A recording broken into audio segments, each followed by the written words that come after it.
Suman TV సగర్వంగా నిర్మిస్తున్నటువంటి కార్యక్రమం పద్మవ్యూహం.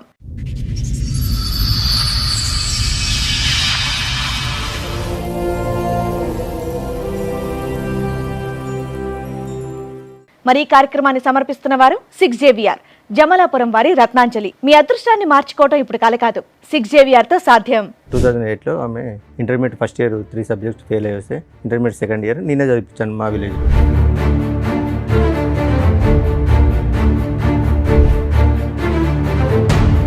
2008 exams last మూమెంట్లో షీఈ్ క్యారింగ్ మేడం.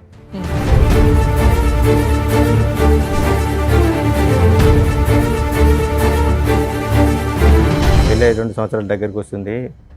మన కట్నం డబ్బులు ఇస్తలేవు, మా దగ్గర తీసుకున్న అప్పు ఇస్తలేవు. సరే కట్నం అంటే నీ బిడ్డ పేరు మీద తీసుకో, ఏమైనా ఫ్లాట్లు కొనిచ్చుకో, నాకు సంబంధం లేదు. కానీ అప్పుడు నేను వేరే వాళ్ళ దగ్గర ఇచ్చాను కదా, మరి వాళ్ళు నన్ను ఇబ్బంది పెడుతున్నారు. మా డెలివరీ అయ్యి వచ్చిన వెంటనే మీ నాన్నగారు అడిగారు.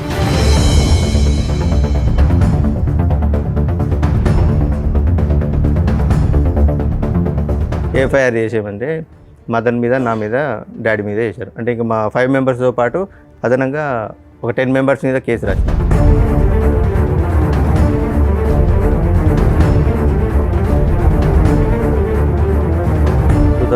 వచ్చింది 2016లో నా దగ్గరకు వచ్చి వేరే పర్సన్ తోటి ఇల్లీగల్ ఎఫైర్ పెట్టుకుని మీరు అరెస్ట్ అయిపోయారు. ఎంసీ క్లోజ్ అయిపోయింది. 498 నడుస్తుంది.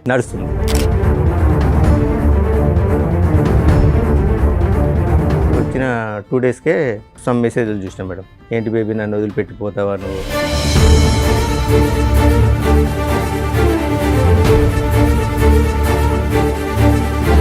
ఏంటిది మెసేజ్లు అని అడిగితే ఇవి మా తమ్ముడు వాళ్ళ గర్ల్ ఫ్రెండ్ మెసేజ్ చేసింది.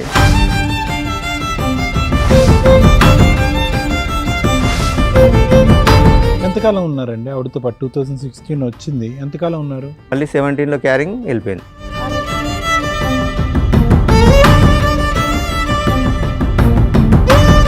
ఆమె నాకేదో డౌట్ వస్తుంది, ఒకసారి టెస్ట్ చేయండి అంటే ప్రెగ్నెన్సీ టెస్ట్ చేయించుకుంటే పాజిటివ్ ఉన్నది.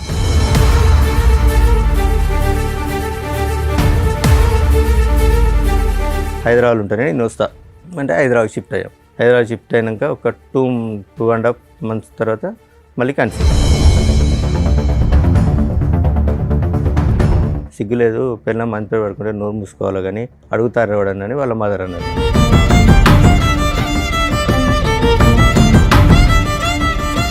ప్రెగ్నెన్సీ మీదు కాదు అని తెలిసిన తర్వాత కూడా ఉందా? ఉన్నది. మళ్ళీ అబార్షన్ చేయించుకుందా? మళ్ళీ అబార్షన్ చేయించుకున్నది. అదే 2017లో మళ్ళీ నా మూలంగా సరే మళ్ళీ క్యారింగ్.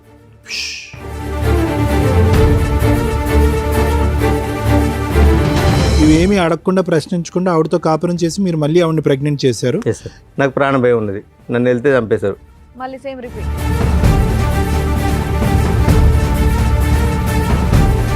డాడీ నువ్వు మమ్మీని అనుమానిస్తున్నావు కదా, అది నిజమే, ఆ పర్సన్ ఈయనే, ఈ పర్సనే, నీకు తెలిసిన పర్సనే అని చెప్పింది.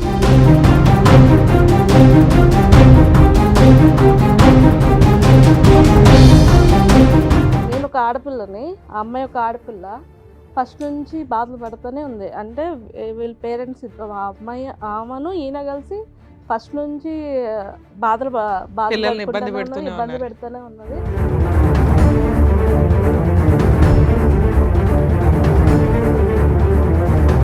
మేము దొరకట్లేదు అని చెప్పి వెళ్ళి అత్తయ్య గారిని కొట్టుడు, పిల్లలు లేకపోతే పిల్లల ఈ పెద్దమ్మాయి కూడా చెప్పు తీసుకొని కొట్టంటే చెప్పు తీసుకొట్టి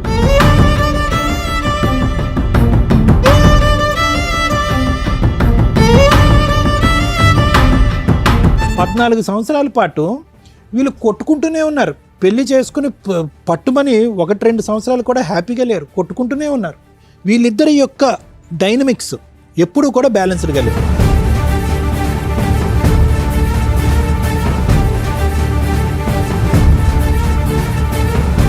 ఇప్పుడు వచ్చేటటువంటి అంశం మనకు తెలియనటువంటి సీక్రెట్ ఏదన్నా ఉంది అంటే కనుక ఆ పిల్లల భవిష్యత్తు దృష్ట్యా ఏం న్యాయం చేశారు అలాంటప్పుడు పిల్లల్ని కనకూడదు.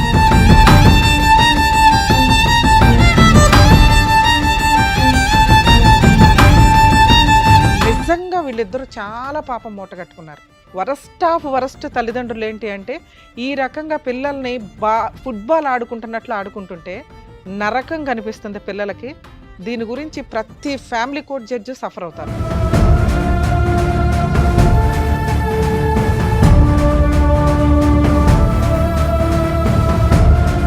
మీ ఎదవ డ్రామాలకి, మీ ఆస్తి పంపకాలకి, మీ మెయింటెనెన్స్ల కోసం పిల్లల్ని బలిపశువులు చేయొద్దు.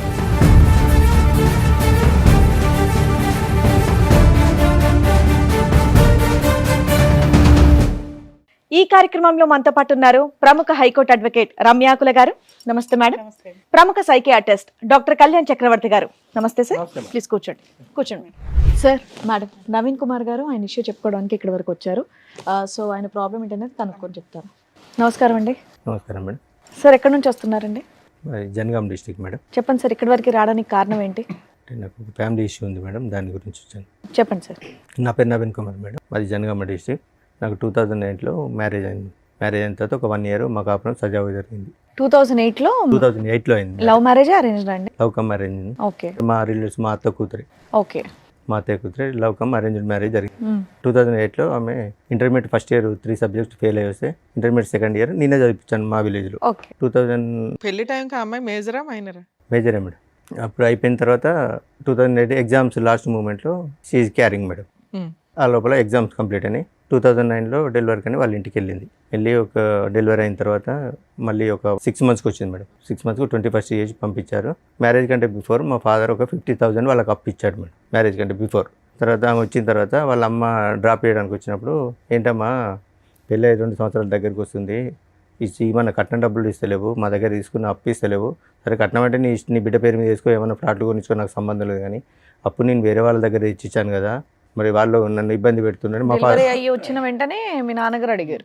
వచ్చిన 6 months తర్వాత, డెలివరీ వచ్చి 6 months తర్వాత వాళ్ళ మదర్ని అడిగాడు, ఇమ్మని కాదు, వాళ్ళ మదర్ని అడిగితే 1 monthలో మీ డబ్బులు మీకు ఇచ్చేస్తా అని మా పాపకు జ్వరం వచ్చింది, హాస్పిటల్ తీసుకెళ్ళి అక్కడికి వాళ్ళ వెళ్ళిన మదర్ చుట్టాలే కదండి, పెళ్ళి అయిపోయింది, మన కుటుంబం 50,000 అడగకపోతే ఏమైంది?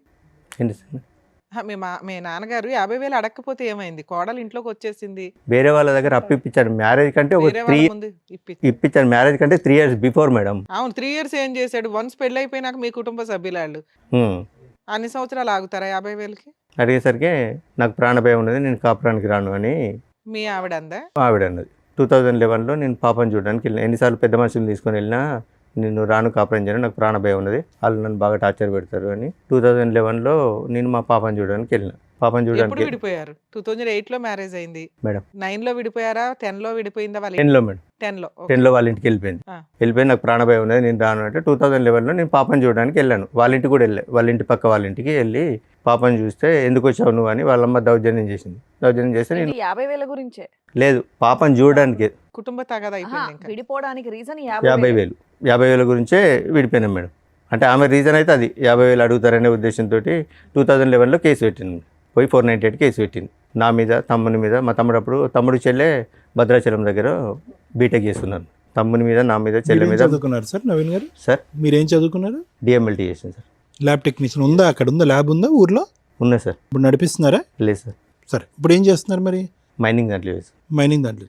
ప్రైవేటా? Private sir. చెప్పండి. 2011లో కేసు పెట్టారు మేడం. కేసు పెట్టిన తర్వాత అక్కడ ఎస్ఐ గారు పిలిపిస్తే ఎంక్వైరీ చేశాడు. ఇక్కడ ఏం లేదని తెలిస్తే ఎస్ఐ గారు పట్టించుకుంటలేరని ఏసీపీ సార్ దగ్గర, డిఎస్పీ గారి దగ్గరికి వెళ్ళింది మేడం. డిఎస్పీ గారు పిలిపించారు.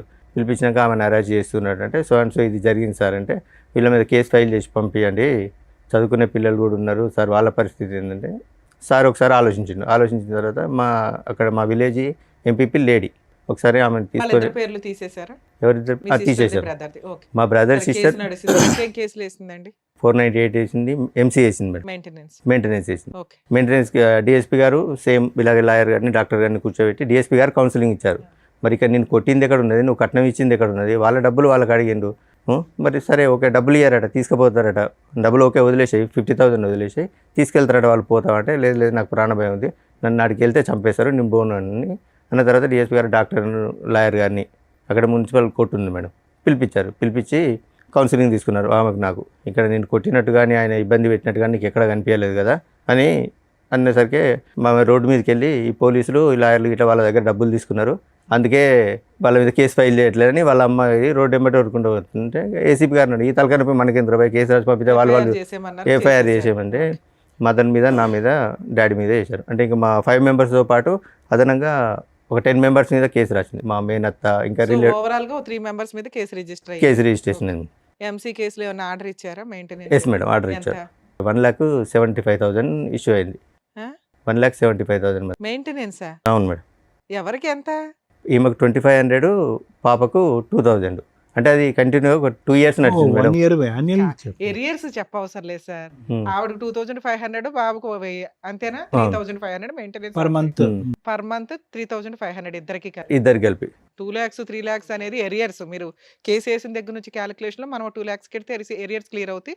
Regular payment regular monthly 3,500. Yes, payment. madam. అయితే నేను కాపురాన్ని తీసుకెళ్తాని మేడం గారికి సజెషన్ తీసుకున్నాను. తీసుకుంటే మేడం గారు సో అండ్ సో ఇట్లా జడ్జి గారికి అప్లికేషన్ పెట్టుకోండి, అప్లికేషన్ పెట్టుకుంటే ఏమన్నా మళ్ళీ కౌన్సిలింగ్ ఇచ్చి లోపు కోపం తగ్గిందేమో, ఏమన్నా కోపం కలుపుదాం. తగ్గిందో మాట్లాడతారంటే నాకేమొద్దు, నాకు మెయింటెనెన్సే కావాలి, నేను చూడండి అంటే అట్లే జరుపుకుంటూ వచ్చింది మేడం. ఒక 1.5 year 2-3 years దాకా మెయింటెనెన్స్. అలాగే కోర్టు బైక్ ఆడవడం, మధ్యలో లాయర్ లేకపోవడం. 2015 దాకా వచ్చారు. 2014 దాకా వచ్చింది మేడం. ఓకే. 2014 దాకా వచ్చిన తర్వాత జడ్జి గారు అప్పుడు ఒక లేడీ గారు ఉండే, ఏంది ఈ కేసు ఇన్ని రోజులు ప్రొలాంగ్ అవుతుంది, మెయింటెనెన్స్ ఇష్యూ చేయండి అంటే సమ్ అమౌంట్ ఇష్యూ చేసింది. ఇష్యూ చేసిన తర్వాత ఈ డబ్బులు కట్టాలి బాబు అంటే, ఇంత అయితే నేను కట్టుకోలేను మేడం ఒకసారి, ప్రజెంట్ అయితే నా దగ్గర ఒక 50,000 ఒక 2 daysలో కట్టేశాను, మిగతా అంటే నాకు ఒక 10 days టైం ఇవ్వండి అని ఇన్స్టాల్మెంట్ లో కట్టొచ్చులేండి. ఓకే.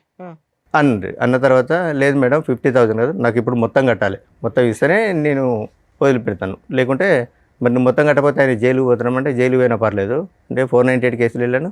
ఎంసీలో కూడా 1 month వెళ్ళాను మేడం.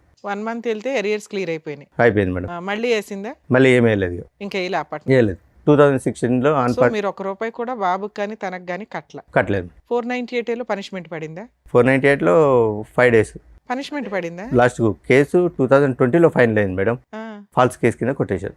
మరి నేను అన్నది అది 5 days స్టార్టింగ్ లో వెళ్ళారు. అదే అప్పట్లో 498 అప్పుడు అరెస్టులు ఉండేవిలేండి.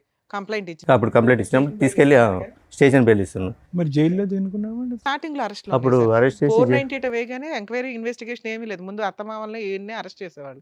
అవన్నీ ఫాల్స్ కేసులని ప్రూవ్ అవుతూ రావడం వల్ల స్టేషన్ బెయిల్ ఇచ్చారు. ఒక 2015 నుంచి అనుకోండి, Yes, sir. Maximum 7 years 8 years 2016లో 1 month జైల్లో ఉన్నా అన్నారుగా. మెయింటెనెన్స్ కి ఎరియర్స్ కట్టకపోతే ఓకే నేను ఎక్స్ప్లెయిన్ చేస్తాను. 2016లో అన్ఫార్చునేట్లీ మా ఫాదర్ యాక్సిడెంట్లో డెత్ అయ్యాడు. మా ఫాదర్ డెత్ అయిన తర్వాత ఊళ్ళో పెద్ద మనుషులు వాళ్ళు వీళ్ళుండి మాట్లాడి, నువ్వు ఇంటికి పెద్ద కోడలు రాకపోతే బాగుండదు అలా ఇలా అని ఎక్స్ప్లెయిన్ చేస్తే 2016లో వచ్చింది. వాళ్ళ అమ్మగారు మీకు ఏమవుతారు? చుట్టరికం? మా మమ్మీకి మేనత్త కూతురు. మేనత్త కూతురు. 2016లో మా ఫాదర్ డెత్ అయిన తర్వాత వచ్చింది. తర్వాత ఒక 1 month తర్వాత అందరూ పెద్ద మనుషులు మాట్లాడి నువ్వు రావాలి అది అంటే, ఇల్లు పొలం నా పేరు మీద రిజిస్ట్రేషన్ చేస్తే నేను వస్తాను అన్నది. ఎంత ఉంది పొలం? 6 eకరం మేడం. 6 ఎకరం. 6 eకరం. మీరు ఎంతమంది? ఇద్దరు మీ మేడం. బ్రదర్ ఒక ఉన్నాడు, బ్రదర్, మీరున్నారు, సిస్టర్ సిస్టర్ ఉంది, ఉంది, అమ్మ ఉంది. ఓకే.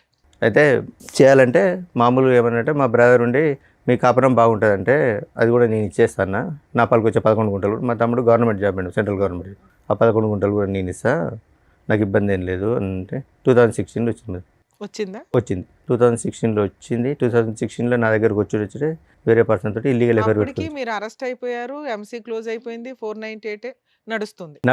2016లో నా దగ్గరకు వచ్చింది. వచ్చిన 2 daysకే సమ్ మెసేజ్లు చూసినా మేడం. ఏంటి బేబీ నన్ను వదిలిపెట్టిపోతావా నువ్వు, వాడి దగ్గరికి మళ్ళీ ఎందుకు వెళ్ళావు అని మెసేజ్ చూశాను. ఏంటిది మెసేజ్లు అని అడిగితే ఇవి మా తమ్ముడు వాళ్ళ గర్ల్ ఫ్రెండ్ మెసేజ్ చేసింది. 11లో విడిపోయిన మీరు 16లో కలిసారు మరి. Yes madam. అప్పటికి కూడా నేనేమలే 16లో అలా ఇక చిన్న నేను అప్పుడు నాకు ఈమె పోయిన ఆవేశంలో కొద్దిగా డ్రింక్ అలవాటైంది మేడం. 2011లో నాకు డ్రింక్ అలవాటైంది, బాగా డ్రింక్ చేస్తుంది. తర్వాత 2016 ఈమె వచ్చిన తర్వాత మొత్తం అన్ని స్టాప్ చేశాను. ఓకే. స్టాప్ చేసి అక్కడ విలేజ్లోనే ఉన్నాం మేడం. ఆ నియర్ బైలో ఒక సిటీ ఉంటుంది, అక్కడికి నేను 15 kilometers నేను జాబ్కి వెళ్ళి వచ్చాను. ఆమె ఇంటి దగ్గరనే ఉన్నది, పాప అక్కడ చదువుకునేది. సో ఇక నేను డ్యూటీ నుంచి వచ్చేసరికి ఇంట్లో మమ్మీ వాళ్ళతో ఏదో రకమైన గొడవ, ఏదో రకంగా అది గొడవ పెట్టుకొని ఎంతకాలం ఉన్నారండి ఆవిడతో పాటు? 2016 వచ్చింది, ఎంతకాలం ఉన్నారు? మళ్ళీ 17లో క్యారింగ్ వెళ్ళిపోయింది. అరే క్యారింగ్లో వెళ్ళిపోయింది. ఎస్. 2000 మెసేజ్లు రావడం ఇది అంటే మా తమ్ముడు అది మీకు ఇది అని. వచ్చిన 2 రోజులకే తెలిస్తే ఆ అమ్మాయితో ప్రెగ్నెన్సీ ఎందుకు తీసుకొచ్చారు? ఏంటి మేడం వచ్చిన 2 daysకే తెలిసింది ఆ అమ్మాయి క్యారెక్టర్ ఏంటి అని. మళ్ళీ ప్రెగ్నెన్సీలు నాకేం కన్ఫర్మ్ అయింది. అది ఆ ఫోన్ ఇన్ని రోజులు వాళ్ళ బ్రదర్ వాడిండు, తర్వాత ఈమెకి ఇచ్చాడు మేడం. ఇచ్చిన తర్వాత మా బ్రదర్ వాడిండంటే మా పాప కూడా అన్నది ఇది మా మామయ్య వాడింది ఇన్ని రోజులు అంటే వాళ్ళ గర్ల్ ఫ్రెండ్ చేసిందంటే అవును కావచ్చు నమ్మేశాను. అదే నిజమై ఉండొచ్చుగా. ఏంటి సార్ వాళ్ళ బ్రదర్ కమ్యూనికేషన్ ఏమో అది ఈ అమ్మాయి ఫోన్లో మీకు దొరికింది కాదా? అందుకే నేను ఏం అడగలేదు మేడం. తర్వాత ఏమని తెలిసిందా అమ్మాయికి? తర్వాత అలాగే ఊకే చిన్న చిన్న గొడవలు పెట్టుకొని నాతో గొడవ పెట్టుకొని వాళ్ళ అమ్మ వాళ్ళ ఇంటికి వెళ్ళిపోయింది. నేను హైదరాబాద్లో ఉంటాను, నీతో కాపురం చేస్తా అంటే పెద్ద మనుషుల సమక్షంలో మాట్లాడి హైదరాబాద్కి వచ్చేసాం మేడం. మళ్ళీ ఆవిడ చెప్పినట్టు వాళ్ళు వింటున్నారా మీరు? హైదరాబాద్కి వచ్చేసాను. హైదరాబాద్కి వచ్చిన 3 మంత్స్కి నా ప్రమేయం లేకుండా మళ్ళీ ప్రెగ్నెంట్ అయింది. అప్పటికి 2 పిల్లలు మీకు? లేదు మేడం, ఒకతే పాప, పెద్ద పాప ఒకతే ఉంది. రెండోసారి ప్రెగ్నెన్సీ అప్పుడు వెళ్ళిపోయింది కదా? రెండోసారి ప్రెగ్నెన్సీ కాదు, గొడవ పెట్టుకొని వెళ్ళింది మేడం. మీరు అన్నారు కదా మళ్ళీ ప్రెగ్నెన్సీ వచ్చిందని. ప్రెగ్నెన్సీ వచ్చింది మేడం, 2017లో 2016లో వచ్చింది. నా దగ్గరకు వచ్చినప్పుడే ప్రెగ్నెన్సీ వచ్చింది, తీయించుకున్నది. అది చెప్పాలి, స్కిప్ చేసి చెప్పలేదు మీరు. మేము ఆల్రెడీ బాబు పుట్టేశాడు అనుకున్నాం మేము. లేదు ప్రెగ్నెన్సీ తీసేయించుకున్నది మేడం. ఏది ఇంటికి వెళ్ళి అలిగి ఇంటికి వెళ్ళింది? అలాగే ఇంటికి ఏం వెళ్ళలేదు. నాకు అప్పుడు బ్యాక్ పెయిన్ వస్తుంది, మా అమ్మ వాళ్ళ ఇంటికి వెళ్ళి 4 రోజులు రెస్ట్ తీసుకొని వస్తాను, అబార్షన్ చేసుకొని వచ్చింది. కన్సీవ్ అయింది వెళ్ళిందని అన్నారు ఇందాక, మేము కన్ఫ్యూజ్ అయ్యా. సర్లేండి. ఓకే. కన్సీవ్ వెళ్ళింది, అబార్షన్ చేసుకొని వచ్చింది. ఓవర్ బ్లీడింగ్ అవుతుందని ఇంట్లో పడుకున్నది. ఏమైందని నేను ఒక 2-3 హాస్పిటల్ తిప్పిన తర్వాత ఒక డాక్టర్ నుండి చెప్పారు, ఆమె నాకేదో డౌట్ వస్తుంది, ఒకసారి టెస్ట్ చేయండి అంటే ప్రెగ్నెన్సీ టెస్ట్ చేయించుకుంటే పాజిటివ్ ఉన్నది. సారీ, నా తప్పైంది, అన్వాంటెడ్ ట్యాబ్లెట్ వేసుకున్నాను నేనని చెప్పింది. సరే, నా విషయం కూడా ఎవరికి చెప్పలేదు. సరే, ఇప్పుడే వద్దు పిల్లలు అనుకుంటాను అన్నదని సైలెంట్గా వదిలేశాను. ఇక చిన్న చీటింగ్ మాటికి నేను ఆఫీస్కి వచ్చేసరికి మా మమ్మీతో మా మరదలతో, అప్పుడు తమ్ముడు మేము కలిసే ఉండేది మేడం. చిన్న గొడవలు పెట్టుకునేది. చిన్న గొడవలు పెట్టుకున్నాక హైదరాబాద్ గొడవ పెట్టుకుని వాళ్ళ అమ్మోళ్ళ ఇంటికి వెళ్ళింది. హైదరాబాద్ ఉంటానే నేను వస్తా అంటే హైదరాబాద్ షిఫ్ట్ అయ్యాం. హైదరాబాద్ షిఫ్ట్ అయినాక ఒక 2.5 మంత్స్ తర్వాత మళ్ళీ కన్సీవ్. మరి అడిగాను, ఏంటిది, నేను కనీసం నీ దగ్గర కూడా రాలే, కన్సీవ్ ఎందుకు అయిందంటే కావాలని గొడవ పెట్టుకొని ఆ రోజు రాత్రి వాళ్ళ అమ్మ వాళ్ళు ఒక 300 కిలోమీటర్స్ దూరంలో ఉంటారు. ఆ నైట్ ఫోన్ చేసి తెల్లారి 5 o'clock రప్పించింది. ఏంటి మా అమ్మాయికి నీకు గొడవ అయిందట, ఏంటిది అంటే ఇది ముచ్చటంటే సిగ్గులేదు, పిల్లలు మంచి పడుకుంటే నోరు మూసుకోవాలి కానీ అడుగుతారు ఎవడని వాళ్ళ మదర్ అన్నారు. ఈ విషయం వాళ్ళకి 2017లో తెలుసు. 2017లో తెలుసు. ఆ ప్రెగ్నెన్సీ తోటి అలాగే కంటిన్యూ ఉన్నది. వాళ్ళ ఇంట్లో మగపిల్లాడు ఉన్నాడు కదా, మీ బామ్మరిది ఎవరు ఉన్నాడు, అతనికి తెలుసా ఈ పంచాయతీ? ఇల్లీగల్ అఫేర్ ఉన్నది, తమ్మునికి తెలియదు మేడం.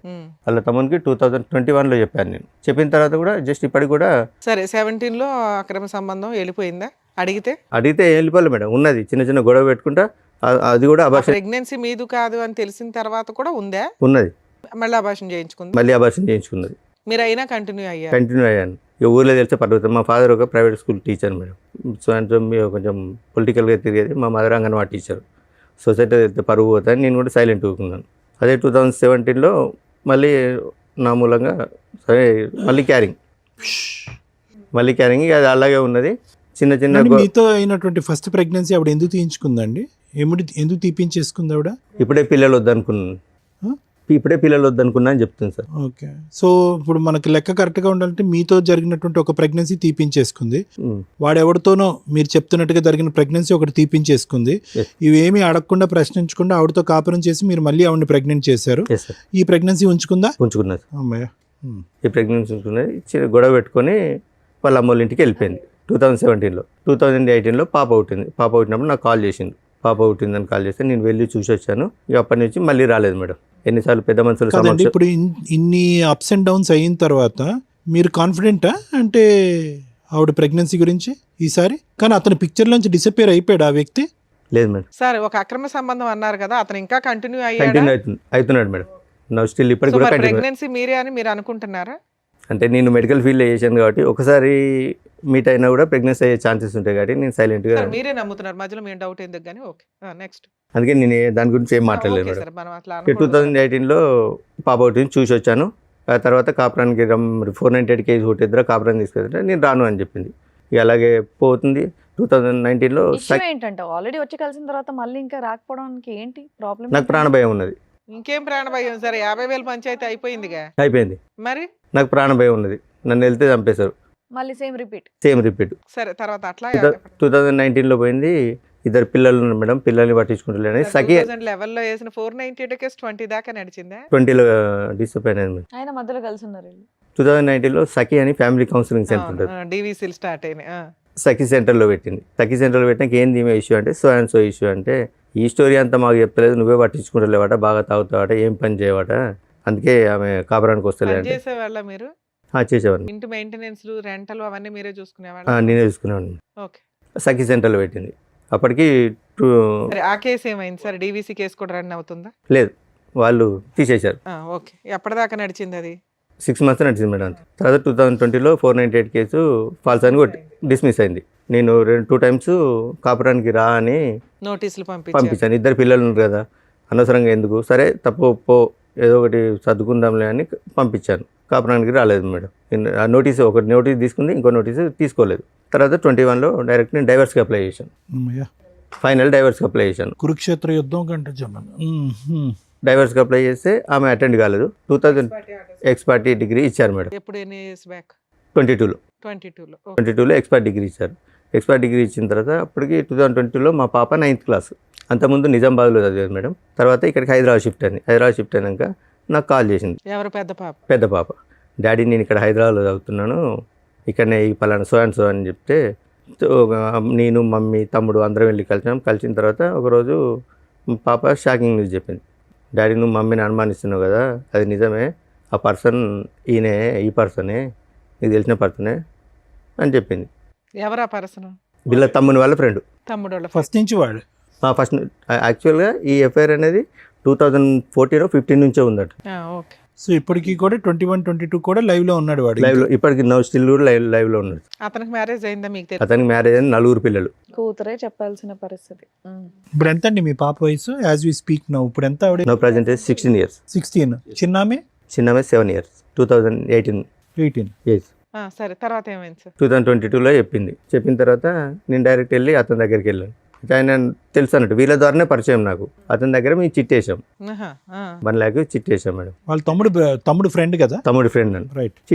చిట్టేసిన తర్వాత పోయి అడిగాను, ఏమంది చిట్టి డబ్బులు ఇవ్వమంటే మీ భార్య మీ అత్తమ్మ వచ్చి గొడవ పెట్టుకొని నా దగ్గర నుంచి డబ్బులు తీసుకెళ్లారా అని అడిగింది. ఎంత చిట్టు మీది? 1 lakh మేడం. అయితే అడిగితే ఇప్పుడు వాళ్ళ అమ్మ నాన్న వైఫ్ వచ్చి అందరూ వచ్చి లొల్లి పెట్టుకున్నారు కదా నీతోటి, మరి 8 years నుంచి వాళ్ళ బిడ్డతో తిరిగి ప్రెగ్నెన్సీ అయితే ఏమంటలేరా నిన్ను అన్ని వాళ్ళ వైఫ్ ముందే అడిగిన నేను. అంటే అన్న కాళ్ళలో మా పరువు వస్తే నీ దండం పెడతా, నా కాళ్ళ మీద పడ్డది. ఎవరు పడ్డింది? వాళ్ళ ఆవిడ. 4 పిల్లలు ఉన్నారుగా. అన్న మా పరువు అవుతుంది, ఇంకోసారి మీ భార్య జోలికి రాకుండా చూసుకుంటా అంటే అదే రోజు నేను వానికి 12:30కి పోయి అడిగాను మేడం. ఈవినింగ్ 4కి వెళ్ళి ఉప్పల్ పిఎస్లో నా మీద అటెంప్ట్ మర్డర్ కేసు పెట్టింది. ఎవరు? ఈమె నా వైఫ్, ఫస్ట్ వైఫ్. వాళ్ళ ఇంటికి వెళ్ళారా మీరు? ఎవరింటికి? అమ్మాయి వాళ్ళ ఇంటికి. ఇంటికి వెళ్ళకుండానే పెట్టిందా? అయితే నేను ఉప్పల్లో ఉంటాను, ఆమె కూడా ఉప్పల్లో ఉంటుంది. ఒకసారి మెట్రో ట్రైన్ లిఫ్ట్లో పోతుంటే నేను రోడ్ వెంబడి నడుచుకుంటూ పోతుంటే నాకు కనిపించింది, నన్ను ఫాలో అవుతుందని. ఎప్పుడు సెప్టెంబర్లో కనిపించాను మేడం. December 12కి పెట్టింది నా మీద కేసు. ఎటువంటి కాంటాక్ట్ ఏం లేదు. అటెంప్ట్ టు మర్డర్ కేసు పెట్టి వచ్చేసినాయి. చేసుకోలేదు మేడం అప్పటికి. ఏ రాస్తుంది సార్ అటెంప్ట్ మర్డర్లో? అసలు మీరెక్కడ ఉన్నారు, ఆవిడ ఎక్కడ ఉంది, అసలు ఏం రాసింది అందులో? పెట్టేసరికి సార్ ఈయన వెనకాల తిరుగుంటాడు, ఉత్తనే పెట్టరు అటెంప్ట్ లేదు మేడం. ఎంతో కొంత బేసిక్ ఎవిడెన్స్ లేకుండా పెట్టరు. మెసేజ్లు పంపించారా? నేను మెసేజ్లు ఏం పంపించలేదు. తిడుతూ గానీ ఏడుతో పడుకున్నావు, ఆడితో పడుకున్నావని? లేదు మేడం. చూద్దాంలేండి. మరి ఆవిడ అన్ని చేసినా మీరేం అనుకుంటున్నారా ఉన్నారండి? తిట్టకుండా అయితే అటెంప్ట్ మర్డర్ కేసు పెడితే అప్పుడే కోపంతో నా ఫోన్ పలగొట్టాను మేడం. ఎవరితో? ఎట్లా? కిందేసి కొట్టాను నా ఫోన్, రూమ్లో కిందేసి కొట్టాను. ఏదో టెన్షన్ మీద కిందేసి కొట్టాను. మా తమ్మునికి కాల్ చేశారు, మా తమ్ముడికి మా అమ్మకి కాల్ చేశారు. ఎవరు? ఎస్ఐ, ఉప్పల్ పిఎస్ నుంచి ఎస్ఐ గారు ఫోన్ చేశారు. పోలీస్ స్టేషన్ లో ఫోన్ పగలగొట్టారా? లేదు బయట ఇంటికాడ. దీనికి వార్నింగ్ ఇచ్చి వచ్చిన తర్వాత టెన్షన్లో కింద పలగొట్టేశాను నేను. ఉప్పల్ పిఎస్ నుంచి మా బ్రదర్కి ఫోన్ చేశారు, మీ అన్నయ్య కలవట్లేదు, ఫాలో అవుతుండట అది ఇది అంటే. ఒక 4 days తర్వాత మా బ్రదర్ వచ్చి అన్న ఇట్లా ఎస్ఐ గారికి కంప్లైంట్ ఇచ్చిందట, ఉప్పల్ పిఎస్ నుంచి రమ్మన్నట్టు వెళ్ళాను. ఇంద్రబాబు ఫాలో అవుతున్నా అంటే, ఫాలో అవడం ఏం లేదు సార్, ఇది సో జరిగిన స్టోరీ సార్, నేను ఈమె ఒక పర్సన్తో తిరుగుతాను, అతనికి ఎందుకు తిరుగుతున్నావని నేను అతనికి వార్నింగ్ ఇస్తే వచ్చి అటెంప్ట్ మర్డర్ కేసు పెట్టిందంటే, నువ్వు ఎక్కడ ఉంటావు అన్నాడు. ఇక్కడ ఉప్పల్నే ఉంటాడు, నువ్వు అర్జెంట్గా ఫస్ట్ అయితే మా బ్రదర్ని మా అన్నయ్య ఇక్కడ కాలేదు మేడం. మరి అదే కంప్లైంట్ ఎవడమన్నా ఏదన్నా ఇవ్వచ్చు. టెన్షన్ పడింది, అది అటెంప్ట్ మర్డర్ కేసు పెట్టేశారని పెట్టడం కుదరదు, కంప్లైంట్ ఇచ్చింది. ఓకే, నెక్స్ట్ ఏమైంది? తర్వాత ఏమైంది సార్, మేము పెద్ద మనుషులలో మాట్లాడుకుంటా కేసులు ఏమవుతుందని వాళ్ళ బ్రదర్ అండు ఊరికి వెళ్ళినాక పెద్ద మనుషుల సమక్షంలో సో ఇదండి జరిగింది. ఇప్పటికి కూడా అన్నీ మర్చిపోయి, ఫస్ట్ నేను కూడా ఇంతకుముందు చేసినని మర్చిపోతా, ఆమెను కూడా పాత స్టోరీలని మర్చిపోయి, ఇప్పుడు ఒకళ్ళు పోయి 2 పిల్లలు అయిండు. మీరు ఏం చేశారని మర్చిపోవడానికి? ఏంటి మేడం, నేను కొంచెం హెవీగా డ్రింక్ చేసేది మేడం. మీరు మానేసాను అన్నారు కదా ఆవిడ వచ్చాక 2016లో. మానేసినాను మేడం. మానేసినా కూడా ఇప్పుడు అదే చెప్పుకొని తిరుగుతుంది. ఇంకా పెద్ద మనుషులలో అదే చెప్పుకొని తిరుగుతాడు, డ్రింక్ చేస్తాడు, ఏ పని చేయడు అని అదే చెప్పుకుంటూ తిరుగుతుంది మేడం. అదే నేను చెప్పిన తర్వాత ఏమమ్మా మరి కాపురాన్ని తీసుకెళ్తారటంటే, నేను పోను, వాడు చచ్చిన కిందికి వెళ్ళక వాడు నాకు శవంతో సమానం, నేను మాతో కాపురం చేయను అని చెప్పింది. ఎక్స్పర్ట్ ఆర్డర్స్ ఛాలెంజ్ చేసింది ఆ అమ్మాయి? చేయలేదు మేడం. డైవర్స్ కేసుని చేయలే. ఓకే అనేసరికి మరి నువ్వు ఓకే వాడు చనిపోయిన కిందకే లెక్క, మరి ఇప్పుడు 2 ఆడపిల్లలు ఉన్నారు, వాళ్ళని ఏం చేద్దామంటే, పెద్ద పాప వాళ్ళ డాడీ కావాలంటే వాళ్ళ డాడీ కాడికి పోతా అంటుంది కదా, పోతానంటే పెద్ద పాపను పంపిస్తా, చిన్న పాప కదా నేనే తీసుకుంటాను అన్న తర్వాత ఆమె అన్నది, వైఫ్ అన్నది, ఫస్ట్ ఆమె అన్నది. ఫస్ట్ టైం రెండో ఆవిడ ఉందా? అవును, ఎప్పుడు? 2023లో మేడం. ఎక్స్పర్టీ వచ్చింది. ఎక్స్పర్టీ వచ్చిన తర్వాత 1 year తర్వాత. అంటే వాళ్ళ పెద్ద మనుషులు ఉండి ఆమె లోకం అంతా లగ్జరీ లైఫ్ లోకంలో ఉంది, నీతో కాపురం చేయది సపరేట్గా ఆమె గురించి సార్, మీరు డైవర్స్ చేసింది ఎందుకు? ఆవిడ వద్దురా బాబు అని. ఎక్స్పర్టీ ఆర్డర్స్ వచ్చినాక ఈ పంచాయతీ అంతా ఏంటి సార్? అంటే పోలీస్ స్టేషన్ కేసు, కాంప్రమైజ్, మళ్ళీ కలిసి ఉంటాం అంటాం. ఎందుకు ఇన్ని మాటలు? 22లో మా పాప వాళ్ళ మేడం. పాపం తెచ్చుకుంటే అయిపోతుంది కదా. పాప అన్నది, డాడీ కలిసి ఉందని డాడీ, తల్లి లేదు తండ్రి లేదు అంటే సొసైటీలో మమ్మల్ని చిన్న చూపు చూస్తారు డాడీ అనేసరికి పాప కోసం బెండ్ కావాల్సి వచ్చింది వాళ్ళ మేడం. అమ్మ అట్లా చేస్తున్నప్పుడు మీరేం మాట్లాడగలరు? ల్యాండ్ ఆర్డర్ వాళ్ళకి ఫేవర్గా ఉంది, పిల్ల వస్తానంటే తీసుకొని వెళ్ళటం. కలవను అనే అమ్మాయి క్యారెక్టర్ అసాసినేషన్ జరిగి ఎవడో ఉంచుకున్న వాడి దగ్గరికి వెళ్ళి మీరు పైగా వార్నింగ్ కూడా ఇచ్చారు. ఎంత జరిగినాక మళ్ళీ ఆ అమ్మాయిని తెచ్చుకుంటారా? ఇవే బ్లూ డ్రమ్ములు ఇవి అవి వీటికే మీరు వాళ్ళని చంపుతారు, వాళ్ళని వీళ్ళు చంపడం ఎమోషన్స్లో జరిగే వ్యవహారాలు తప్ప క్రైమ్ జరగడానికి ఎక్కువ అవకాశాలు ఉంటాయి. ఇలాంటివి నమ్మసక్యంగా ఉండవు. ఓకే, తర్వాత 2023లో ఇంకో మ్యారేజ్ చేసుకున్నాను madam. Love marriage, arrange marriage? అది అరేంజ్ మ్యారేజ్. ఎలా వచ్చింది సార్ సంబంధం? ఏంటి మేడం? సంబంధం ఎలా వచ్చింది? FBలో చూసిన తర్వాత వాళ్ళ అమ్మ వాళ్ళు మా ఇంటికి వచ్చారు. ఆవిడ మేము ఫస్ట్ మ్యారేజ్, సెకండ్ మ్యారేజ్? ఆవిడ సెకండ్ మ్యారేజ్ మేడం. మీకు మ్యారేజ్ 2 years అవుతుంది. Yes madam. ఇక్కడ ఏమైనా పిల్లలు ఉన్నారా? ఇక్కడ ఏం లేదు మేడం. ఆవిడేం చేస్తారు సెకండ్ వైఫ్? ఏం లేదు, హౌస్ వైఫ్ మేడం. మీరేం చేస్తున్నారు ఇప్పుడు? నేను మైనింగ్ డిపార్ట్మెంట్లో ఎంత వస్తుంది? 16 నుంచి 18 వస్తుంది. సరిపోతుందా మరి? మీరు ఎంత ఇల్లు నడుపుకోవడానికి 16,000 ఈ రోజుల్లో 15,000 ఏమోలక సార్. అడ్జస్ట్ అందుకే చేసుకుంటున్నాను. కదా అమ్మాయి చెప్పేది, ఏం సంపాదించడు రెంటకి అయిపోతాయి ఇవన్నీ. కాదు మేడం, ఇతను DMLT చేశాడు, ఏం చేసినా కూడా మినిమం ల్యాబ్ టెక్నీషియన్ మీకు వస్తుంది కదా. అంటే ఎక్కడ కూడా నన్ను సరిగా జాబ్ చేసుకుని లేదు మేడం. ఎవరు చేయనివ్వలేదండి. ఇక్కడ మీ ఆవిడ చేసిన హెరాస్మెంట్ ఏమీ లేదు. ఆవిడ ఏదో అక్రమ సంబంధం పెట్టుకుంది తప్ప మిమ్మల్ని ఏమీ చేసింది లేదు. ఆవిడ అలిగి వెళ్ళిపోతుంది. కేసులు మేడం, ఈ 498 ఏదో ఒకటి కేసులు పెట్టడం వల్ల మాట్లాడతా. అసలు ఇప్పుడు ఎందుకు వచ్చారు? ఆల్రెడీ సెకండ్ మ్యారేజ్ అయిపోయింది, మీ లైఫ్ అయిపోయింది, హ్యాపీగానే ఉంటున్నారు. సెకండ్ మ్యారేజ్ చేసుకున్నాను. ఎవరెవరో ఇన్ఫర్మేషన్ ఇచ్చారు మేడం. 2024లో నేను నా భర్తతో కాపురం చేస్తాను, పెద్ద మనుషుల దగ్గరికి వచ్చింది. ఓకే, పెద్ద మనుషుల దగ్గరికి వస్తే నేను చెప్పాను ఆమెకు నాకు డైవర్స్ అయింది, ఆమె గురించి ఏది మాట్లాడాలనుకున్నా నేను లీగల్గా చూసుకుంటా, మిగతా ఇంకేదన్నా ఉంటే చెప్పండి అంటే, మధ్యలో మీ అమ్మాయి కల్పించుకోలేదా నాన్న కలిసిపోండి అని? లేదు, ఏం ఓకే, అమ్మాయిని కల్పించుకోలేదు మేడం. ఇక వచ్చారు, మేము మాట్లాడేది ఏం లేదంటే ఒక 1 hour ఉన్నారు. 1 hour తర్వాత వచ్చి ఇంటి తలుపులు తాళాలని వాళ్ళకి చైర్లు సామాన్ అంతా బయటేసి ఇప్పుడు మాట్లాడి మేము ఇంట్లోనే ఉంటాం, ఇప్పుడు నేను ఇంట్లోనే ఉంటా. అది రెంటెడ్ హౌసేగా? లేదు మేడం, అక్కడ మా విలేజ్లో మా మదర్ దగ్గర. మా మదర్ ఇప్పటికి దగ్గర కాదు, ఒక్క నిమిషం నవీన్ గారు, ఏం కావాలి ఆ అమ్మాయికి? ఏం కావాలి అసలు? ఏం కావాలి అమ్మాయి? మీకు ఆ అమ్మాయి వద్దు, ఆ అమ్మాయికి మీరు వద్దు. Okay, ex parte divorce. అసలు డైవర్స్ తీసుకున్న తర్వాత యుద్ధం కొనసాగుతుంది ఏంటండి? అసలు నాకు అర్థం కావట్లేదు. అది నాకు అర్థం కావట్లేదు సార్. ఏమెందుకు అమ్మాయి ఇప్పుడు వస్తుందో ఒక్క నిమిషం, ప్రెసెంట్ ఆ అమ్మాయి ఏ విధంగా మిమ్మల్ని హెరాస్ చేస్తుంది? ఆ అమ్మాయి హెరాస్ చేస్తుందనే కదా మీరు ఇక్కడికి వచ్చి కూర్చున్నారు. మీ ఇద్దరి మధ్యన ఏం గొడవ లేదు కదా? లేదు. ఇప్పుడు మీకు మీ మిస్సెస్ మధ్యన లేదు సార్. ఏ విధంగా ఆ అమ్మాయి మిమ్మల్ని హెరాస్ చేస్తుంది? ఏ రైట్ ఉంది ఆ అమ్మాయి హెరాస్ చేయడానికి? ఇంటి మీదకి వచ్చింది మేడం. ఇంటి మీదకి వచ్చిన తర్వాత పెద్ద మనుషులు ఏం చేశారంటే పిల్లల గురించి మాట్లాడదామని ఒక 35 days మా మమ్మీని ఇంట్లో నుంచి బయటికి పంపించి ఆమెను 35 days ఇంటి నుంచి తీర్మానం చేసిండు. పిల్లల గురించి మాట్లాడతామని తీర్మానం చేసిండ్రు. ఆ తీర్మానం చదవకుండా మాతో సైన్ తీసుకొని ఆమె కూడా ఇంట్లో ఉండేటట్టు, ఆమె కూడా ఇంట్లో ఉంటుంది, నీకు నచ్చినప్పుడు వచ్చి కాపురం చేయండి. జడ్జిల కంటే మీ ఊరు పెద్ద మనుషులు డైవర్స్ అయిన అంటే తర్వాత ఏం కోర్టు సార్ ఇది? నుంచి ఇట్లా నాకు విడాకులు వచ్చినాయంటే ఆ లాయర్లు ఎవరిని అడిగి ఇచ్చింది, ఆ లాయర్ ఎట్లా నీకు ఎవరిని అడిగి విడాకులకు అప్లై చేసిండు, ఆయన లాయర్ అయినా ఈ క్వశ్చన్ లేచిండు. ఎవరు మీ ఊరు పెద్ద మనుషులు? పెద్ద మనుషులు ఎక్కడున్నారండి? సూపర్ పెద్ద మనుషులు అయితే. ఏ దేశంలో ఉన్నారండి? వీళ్ళు కొత్త కోట ఇక ఆమె ఇంట్లో పెట్టారు. ఉంటుంది, ఆ? అప్పుడప్పుడు వస్తుంది పోతుంది, మా అందరినీ ఇంట్లోకే బయటికి వస్తే గొడవ. సీరియస్లీ? Yes madam. అదే 2025లో మా ఫాదర్ది 10 years చేద్దామని ఊరికి వెళ్ళాం మేడం. ఆ, ఊరికి వెళ్ళినప్పుడు మేము పాపని రాను, అయితే డాడీ మమ్మీ ఫీజు కట్టట్లేదు ఇబ్బంది పెడుతుంది అంటే, సరేనా నేను ఇస్తారా నువ్వు రా అని చెప్తే వస్తాను డాడీ అని. తర్వాత అదే రోజు ఫోన్ చేస్తే మీరు రావట్లేదు డాడీ అన్నది. ఆ రోజు నైట్ వచ్చింది, నైట్ 10:30కి ఇంటికి వచ్చింది మేడం. ఎవరు వచ్చారు? ఫస్ట్ ఆవిడ ఆ, పిల్లల్ని తీసుకొని వచ్చింది నైట్ 10:30కి. నువ్వు ఇప్పుడు ఎందుకు వచ్చావు, అసలు నీకు ఇంట్లో ఏం హక్కు ఉందని వచ్చినావు అంటే, నాకు పెద్ద మనుషులు ఆశిస్తే నీ ఇంట్లోనే ఉంటా అంటే, మరి పెద్ద మనుషులు ఏమన్నా. అప్పుడప్పుడు వచ్చి వెళ్తూ ఉంటుందా? అవును. కాదు, వాడు డిసప్పేర్ అయ్యాడా? Age madam. వాడు గడ్డి పెట్టారు కదా, వాడు వెళ్ళిపోయినట్టేనా పిక్చర్ లో? లేదు లేదు, వాడు ఉన్నాడా? ఉన్నాడు స్టిల్. నవంబర్లో కూడా నాకు కనిపించాడు. కాదు, వాడితో ఉన్నాడా ఒక అంటే బతుకున్నాడా అని కాదు సార్. సంబంధం ఉందా? మీ ఆవిడతో సంబంధం ఉందా? సంబంధం ఉందా? చూశాను, ఉన్నాయి సార్. మరి ఏంటి అక్కడ సంబంధం పెట్టుకుని ఇక్కడ పార్ట్ టైం ఏంటి? అసలు ఆవిడ ఎవరు? అంటే ఇప్పుడు- ఫోటో ఒకసారి చూపిరా. అంటే ఇప్పుడు పెద్ద మనుషులు ఏం చేస్తున్నారంటే మా దగ్గరికి న్యాయం కోసం వచ్చింది కదా, మేము ఏదో ఒకటి న్యాయం చేయాలి ఉంటుంది. అసలు మమ్మల్ని నుంచి ఏం సరే, మీ మాట్లాడేసలేదు. ఊర్లో 2 గ్రూపులు ఉంటాయి. ఆవిడ వాళ్ళ పెద్ద మనుషుల దగ్గరికి వెళ్ళింది, వాళ్ళు ఏదో ఇచ్చారు. మీరు కూడా ఒక పెద్ద మనిషి దగ్గరికి వెళ్తే వాళ్ళు కూడా ఒక శాసనం రాసేస్తారు. ఇక లా అండ్ ఆర్డర్, కాన్స్టిట్యూషన్స్ ఇవేనా వద్దు, చక్కగా పెద్ద మనుషుల దగ్గర కూర్చుంటే అయిపోద్ది. 2025లో మా ఫాదర్ ఇట్లా 10 years చేద్దామంటే వెళ్ళాం మేడం. వచ్చింది నైట్ 10:30కి వచ్చింది. నువ్వు ఎందుకు వచ్చావు, ఇప్పుడు నీకేం అవసరం అని వచ్చినావు, అసలు నీకేం రైట్స్ ఉన్నాయని వచ్చినాడికి అంటే నాకు పెద్ద మనుషులు రాసిచ్చారు. అంటే పెద్ద మనుషులు ఏమని రాసిచ్చారు, సాటర్డే మండే నుంచి ఫ్రైడే వరకు అక్కడ హైదరాబాద్లో కాపురం చేయి, ఫ్రైడే సాటర్డే సండే నా దగ్గర కాపురం చేయమని రాసిచ్చారా అని అంటే వాళ్ళ తమ్మునికి ఫోన్ చేసింది అన్నమాట. శేఖర్ నన్ను ఇంట్లోకి రానివ్వట్లేదు, గొడవ పెడతాను, కొడతాను అని. మీరు పోలీసులకి ఎందుకు కంప్లైంట్ ఇవ్వలేదు? వన్స్ డైవర్స్ అయిపోయినాక అమ్మాయి ఆ సరౌండింగ్స్ కి రావడానికి కూడా లేదు, పోలీసులకు కోర్టు ఆర్డర్ లేకుండా. ఆ, అదే రోజు ఆమె వాళ్ళ తమ్ముడు చేసిన తర్వాత 100 డయల్ చేసింది. మా అత్తయ్యను మా హస్బెండ్ నన్ను ఇంట్లోకి అరెస్ట్ చేస్తాను, ఇంట్లోకి అప్పుడు రానివ్వట్లేదు. చెప్తారు కదా డైవర్స్ వచ్చినాయి అంటారు పేపర్లో. అయితే కానిస్టేబుల్ ఉండి ఈ నైట్ 10 గంటలకు గొడవ ఎందుకమ్మా, మీరు ఉండి వేరే ఇంట్లోకి ఎక్కడ ఉండండి.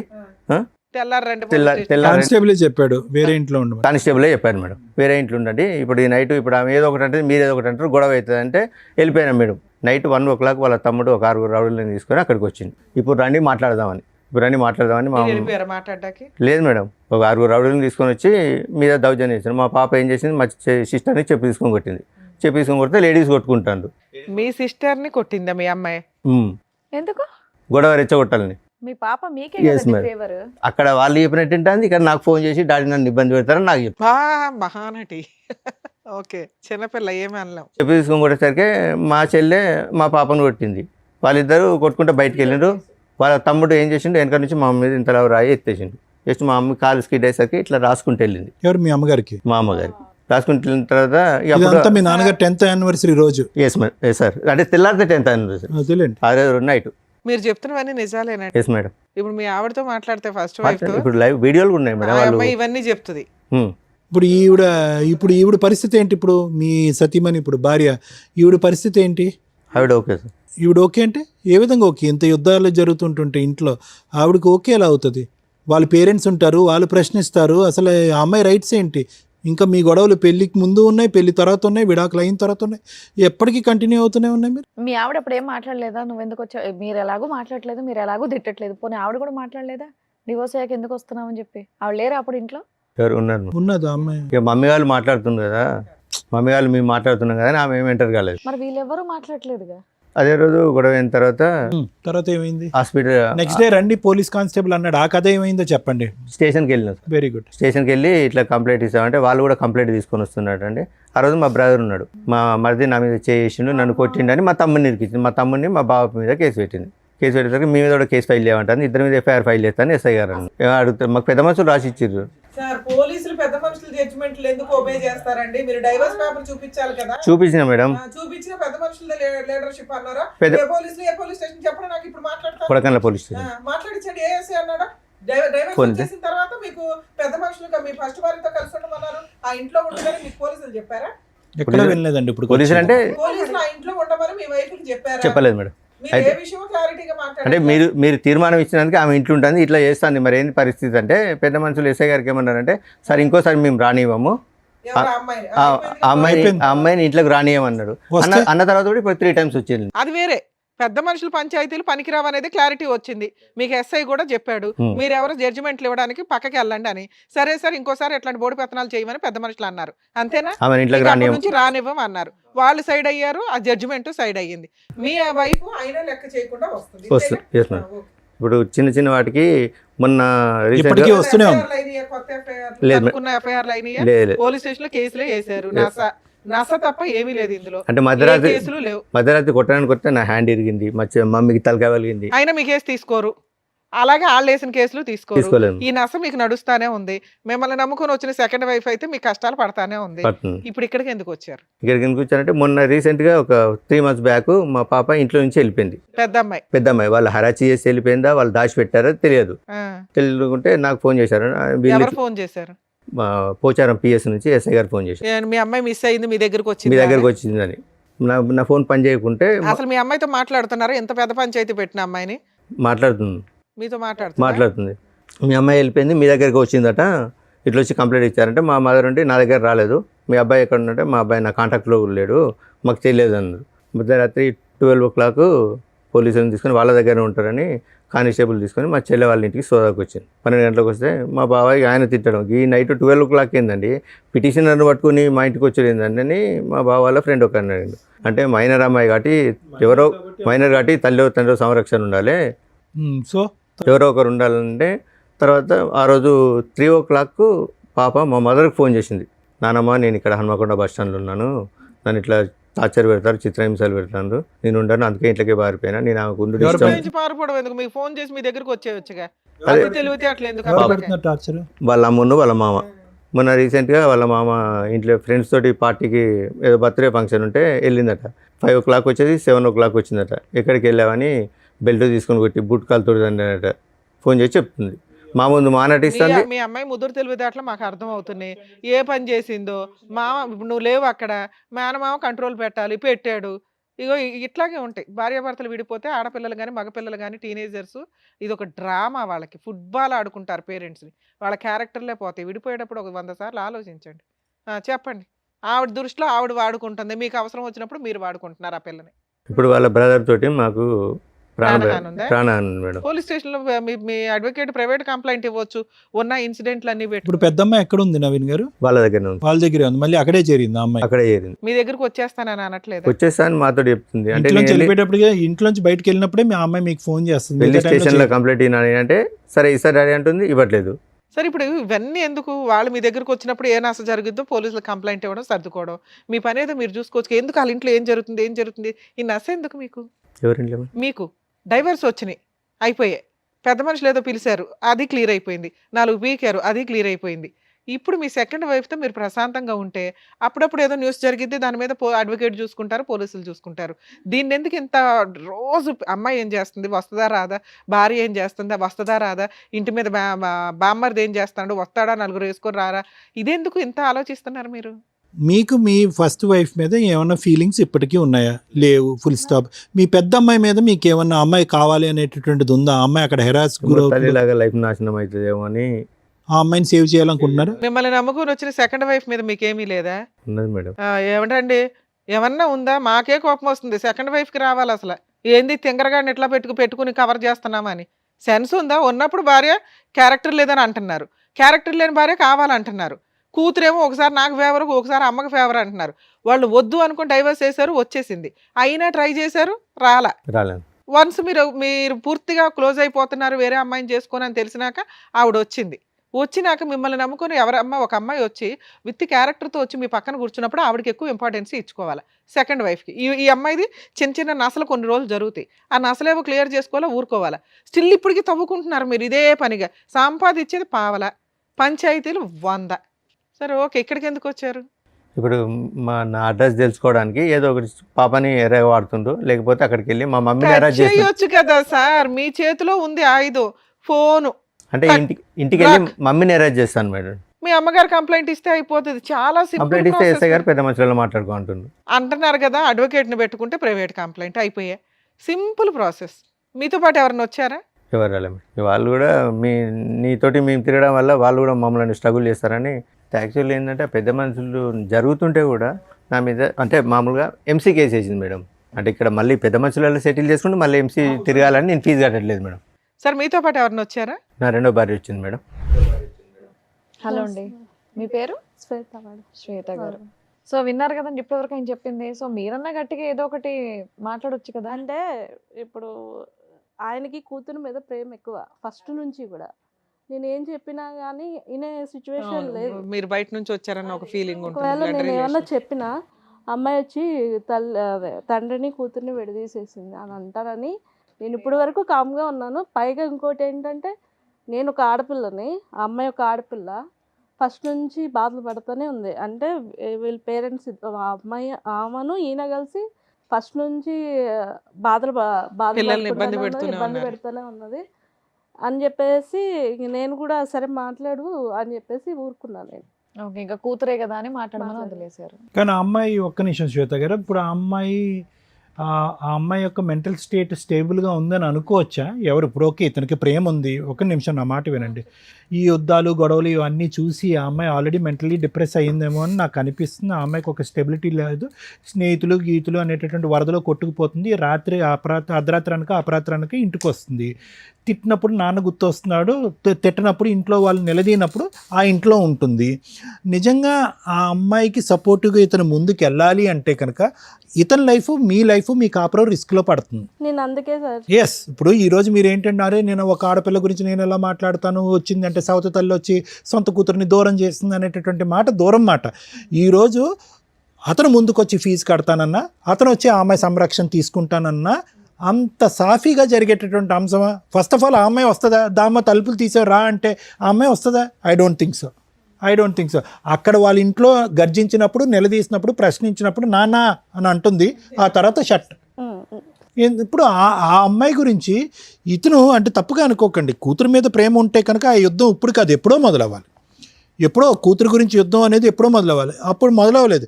ఎప్పుడైతే విడాకులు అయిందో ఆ అమ్మాయి ఎప్పుడైతే ఫోన్ చేసి నాన్న అంటం మొదలుపెట్టిందో, అమ్మో మా నాన్న నా కూతురు అక్కడ నలిగిపోతుంది అనేటటువంటి ఫీలింగ్లో వస్తున్నారు. నా గట్ ఫీలింగ్, నా అంతరాత్మ ఏం చెప్తుందంటే ఈ మొత్తం సినారియోలో ఒక టీనేజ్లో సైడ్ ట్రాక్ అయినటువంటి ఒక ఆడపిల్ల సిచ్యువేషన్ అడ్వాంటేజ్ తీసుకుంటుంది అన్నది నా అభిప్రాయం. సేమ్. ఇప్పుడు ఆ అమ్మాయి కాదు, ఆ అమ్మాయిని నువ్వే సంరక్షణ చూసుకో, ఆ అమ్మాయిని అమ్మ నువ్వు అక్కడే పెరిగావు, అక్కడే పుట్టావు, అక్కడే మీ అమ్మ దగ్గరే ఇంతకాలం ఉన్నది, నేను చూసింది నా మాత్రమే, ఒక తండ్రిగా నేను నీ మొహం చూసింది నా మాత్రమే, తల్లి అయినా ఎవరైనా అక్కడే నువ్వు చూసుకో అమ్మా అని చెప్పి మీరు వదిలేస్తే కనుక మీ సంసారం బాగుంటుంది. ఇప్పుడు ఏంటంటే ఇతను విడాకులు ఇచ్చాడు, సడన్గా ఇప్పుడు కూతురు సంరక్షణ అనేటువంటి ఆలోచన వచ్చేటప్పటికి 2 పడవల మీద కాలు వేసేటప్పటికి అక్కడ తల్లికి మామకి అగ్గుల మీద గుగ్గులం అవుతున్నారు, ఈ అమ్మాయిని ట్రాప్ చేస్తున్నారు మీరు అనేటటువంటి ఫీలింగ్తో. అంతే కదా శ్వేత గారు? అదే కదా ఇక్కడ సబ్జెక్టు. లేదంటే ఆ అమ్మాయి ఎందుకు ఇక్కడికి వస్తుంది పదే పదే మీ భార్య విడాకులు అయిన తర్వాత? సరే సార్, ఇక్కడికి ఎందుకు వచ్చారు మీరు? ఏం కావాలని వచ్చారు? మేము అంటే ఇక్కడ హైదరాబాద్లో ఉంటాము, అత్తయ్య గారు ఊర్లో ఉంటారు. మేము దొరకట్లేదు అని చెప్పి వెళ్ళి అత్తయ్య గారిని కొట్టుడు, పిల్లలు లేకపోతే పిల్లలా? పిల్లలు, పెద్దమ్మాయి కూడా చెప్పు తీసుకొని కొట్టంటే చెప్పు తీసుకొట్టుడు. ఎందుకమ్మా ఏమని చెప్పి కొడుతున్నారు పెద్దవాడిని? డబ్బులు అడిగిపో. అదే డబ్బులు అడిగిపో. మెయింటెనెన్స్ కాదు మేడం, అదే డబ్బులు, అంతే. డబ్బు ఎంతో కొంత, ఏదో ఎంతో కొంత. ఫీజులు కూడా కాదు, వాళ్ళు ఖర్చులకి డబ్బులు అడిగిపో. నువ్వు ఎందుకు కొట్టావు, నువ్వు ఎందుకు ఇయ్యో అని చెప్పేసి పెద్ద పాప వెళ్ళి, చిన్నదంటే తెలీదు తనకి, పెద్దది వెళ్ళి కొట్టుకుపో అంటే వెళ్ళి కొట్టడం. మరి అదే పాప నాయనమ్మ నేను ఇక్కడ ఉన్నాను, బస్ స్టాండ్ లో ఉంది, నా పరిస్థితి బాగాలేదని చెప్పి ఫోన్ చేసి, ఇప్పుడు మా నంబర్స్ ఏం లేవు తన దగ్గర సార్ మాకు చేయడానికి. నాయనమ్మే హెల్ప్ కోరినటువంటి అమ్మాయి ఈ రోజు నాయనమ్మని కొడుతుందని అంటున్నారు కదా? అంతకుముందు సార్, అంతకుముందు నాయనమ్మ కొట్టుపో అంటే కొట్టడం మానేసి ఇంటికి రావడం మానేసి ఎంతకాలం అయింది? ఏదో వస్తూనే ఉన్నారు మేడం వాళ్ళు. అంటే కొట్టడం లేదు, అంటే మీరు ఎక్కడున్నారో తెలియక అక్కడ attack చేస్తారు. 2 months ఒకసారి వచ్చి ఏం చేస్తారు? వచ్చింది 2 days ఉంటుండ్రు వెళ్ళిపోతుంది. పిల్లలేనా ఆవిడ కూడా? ఆవిడే వస్తుంది. వస్తారు మేడం. అప్పుడు ఏం చేస్తున్నారు ఇంట్లో వంట ఎవరు చేస్తున్నారు? వాళ్ళే చేసుకుంటారు. వాళ్ళు చేసేసుకుని వాళ్ళ వరకు ఉండి వాళ్ళ వరకు మళ్ళీ సర్దుకొని వీళ్ళు వెళ్ళిపోతారు. వస్తే శ్వేత గారు అత్తయ్య ఆ 2 days ఎలా నడుస్తుందమ్మా? ఆ 2 days ఎలా నడుస్తుంది? అది తెలీదు సార్ నాకు. కాదు మీ ఇంటికి వస్తుంది ఆవిడ, పిల్లలతో పాటు వస్తుంది. వీళ్ళకి తెలియదు, వాళ్ళ అత్తగారు మా కదా. అత్తగారికి ఉండరు. సాటర్డే సండే మమ్మీ ఉండదు. మా సిస్టరు ఇప్పుడు 8 months క్యారింగ్ మేడం, ఇక్కడికి వస్తుందండి. మమ్మీ లేనప్పుడు వస్తుంది, ఓకే ఓన్లీ ఫెస్టివల్స్ చూసుకొని వస్తుంది. ఓకే, ఆ టైంలో మీ అమ్మగారు ఎక్కడ ఉంటారు? సిస్టర్ దగ్గరకు వస్తుంది. లేదంటే ఉన్న ఊర్లోనే అమ్మమ్మ వాళ్ళ ఇంటికాడ ఆ ఉంటాయి. ఇల్లు ఎంత వాల్యూ చేస్తుంది? ఎవరి పేరు మీద ఉంది? అత్తయ్య మా ఫాదర్ మా మమ్మీ పేరు మీద ఎంత వాల్యూ చేస్తుందండి? అప్రాక్సిమేట్లీ ఒక 6-7 lakhs ఇస్తుంది. సరే సార్, మీకు ఈ హెరాస్మెంట్లు ఇవి ఉన్నాయి, ఏం చేస్తే బెటర్, ఎలా వెళ్తే బెటర్? ఓకే. అది సార్ పాప ఒకసారి మాట్లాడి అసలు ఆ సిచ్యువేషన్ ఏంటి, వస్తే మా దగ్గర ఉంటే మంచిగా ఉండి వాళ్ళకి మాకు సంబంధం లేదు, నేను మా డాడీతో ఉంటాను అంటే తీసుకుంటాం, లేదు నేను అక్కడే ఉంటాను అని అంటే పర్మనెంట్ సెటిల్మెంట్ చేసేసుకుందాం, ఇంకా వాళ్ళకి మాకు సంబంధం లేకుండా. అది సార్. ఇప్పుడు ఎందుకంటే ఇవన్నీ విషయాలు అక్కడ విలేజ్లో దాచిపెడుతున్నారు. వాళ్ళ దగ్గర పెద్ద మనుషులు వీళ్ళు వాళ్ళ దగ్గర డబ్బులు వెళ్ళకపోతే పెద్ద మనుషుల్లోకి మిమ్మల్ని కులం నుంచి వెళ్ళేస్తాము, మీరు కులానికి అదేంటి మీకు ఏదన్నా అంటే ఇష్యూ వచ్చినా ఏమన్నా జరిగినా ఏదన్నా అయినా మేము మీ ఇంటికి రాము అని చెప్పేసి. నవీన్ గారు డైవర్స్ దాంట్లో పిల్లలకి ఏం చేయాలని కండిషన్స్ ఉన్నాయి? ఏం ఉండవు సార్, ఎక్స్పర్ట్ ఆర్డర్స్ కదా. అంతే madam. Okay, she is not happy about the. అది సార్ విన్నారు కదా, మీరేమంటారు? మేడం ఈ ఇష్యూలో శ్వేత గారు, నవీన్ గారు, ఇది చాలా చాలా సాగుతున్నటువంటి కేసు. యూజువల్గా మనం ఏమనుకుంటామంటే కనుక మేము కానీ చూసేటటువంటి ప్రేక్షకులు కానీ అమ్మ డైవర్స్ అయిపోయింది ఇంకెక్కడితో అయిపోయింది మీరిద్దరు హ్యాపీగా, అది ఇతని దురదృష్టం అనుకోవాలా మీ నరకం అనుకోవాలా నాకు తెలియదు, కానీ డివోర్స్ అయిపోయింది కదా అంత హ్యాపీగా ఉంది పేపర్స్ వచ్చినాయి కదా ఇతను చేసుకుంటే సేఫ్ అన్నట్టుగా మీకు తప్పుగా అనుకో. మీకు మ్యారేజ్ అయిందమ్మా ఇంతకుముందు? అది అయిపోయి అదంతా క్లోజ్ అయిపోయింది, అదంతా హ్యాపీగానే ఉంది, మీ సైడ్ ఏం ట్రబుల్ లేదు, మీకు అక్కడి నుంచి ఏం చిల్డ్రన్ లేరు మీకు. ఓకే, ఇప్పుడు ఏంటంటే అందరికంటే ఇక్కడ అన్నిటికంటే నాకు చూడవలసింది బాధగా ఎవరికి ఉందంటే మీ గురించి నాకు బాధగా ఉంది శ్వేత గారు. ఆల్మోస్ట్ ఇది 2.5 years బట్టి మీరు సఫర్ అవుతున్నారు కదా, 2 years బట్టి 2 years బట్టి సఫర్ అవుతున్నారు. అంతా క్లోజ్ అయింది కదా హ్యాపీగా ఉందాం, నాకంటూ ఏ రెస్పాన్సిబిలిటీ లేదు, ఇతనితో కొత్త జీవితం ప్రారంభిద్దాం అంటే కనుక డివోర్స్ అయిపోయినటువంటి పెళ్ళం వచ్చి భార్య వచ్చి ఇప్పటికీ కూడా ఇబ్బంది పెట్టేటటువంటి దురదృష్టకరమైన పరిస్థితి చాలా రేర్గా చూస్తాం. నా వరకు అయితే లాయర్ మేడం చాలా చూసుంటారు కానీ చాలా రేర్గా చూస్తాం. అయితే ఇదేంటంటే ఇక్కడ తప్పుగా అనుకోకండి అమ్మ, ఇక్కడ నవీన్ గారిది కూడా తప్పు ఉంది శ్వేత గారు. ఇక్కడ ఏంటంటే కర్ర ఎరగదు పాము చావదు అన్నట్టుగా ఈ దరిద్రంగా ఇంత అంటే ఎంత దరిద్రంగా ఉందంటే ఇది ఒక పక్క నుంచి పిల్లలు నాశనం అయిపోతున్నారు. ఆ అమ్మాయిలు ఇద్దరు కూడా వాళ్ళ మెంటాలిటీ ఏంటి, వాళ్ళ వ్యక్తిత్వాలు ఏంటి, వాళ్ళు చదువుకుంటున్నారా లేదంటే ఆస్తుల గురించి పోరాడుతున్నారా, దండయాత్ర చేస్తున్నారా, నాయనమ్మ ఇంటి మీద దండయాత్ర చేస్తున్నారా, లేదంటే దొరికితే మీ ఇళ్ళ మీద దండయాత్ర చేస్తున్నారా, అక్కడ తల్లి మామయ్యతో చేతులు కలిపి ఈరోజు వాళ్ళ జీవితాలు ఎటుపోతున్నాయి అనేటువంటి గత్తెప్పినటువంటి పరిస్థితిలో వాళ్ళు ఉన్నారు ఈరోజు. ఎందుకు ఈరోజు నవీన్ గారు ఇప్పుడు ఎందుకంటే ఆవిడతో మనం మాట్లాడలేదు, ఆవిడ ఉద్దేశం ఏంటి, ఆవిడ ఎవరితో ఎటువంటి సంబంధం పెట్టుకుంది అనేటటువంటి అంశం ఈరోజు ఇతను చెప్పినటువంటి దాన్ని బట్టి మనం వీ కెనాట్ డిక్లేర్ చేయటం కూడా కాదు. ఆవిడతో మాట్లాడదామని ప్రయత్నం చేసేటప్పటికి ఆవిడ ఫోన్ మాట్లాడటానికి అంగీకరించలేదు. ఇక నవీన్ గారిని ఎందుకు నేను తప్పుపడుతున్నాను అంటే 3 అంశాలు.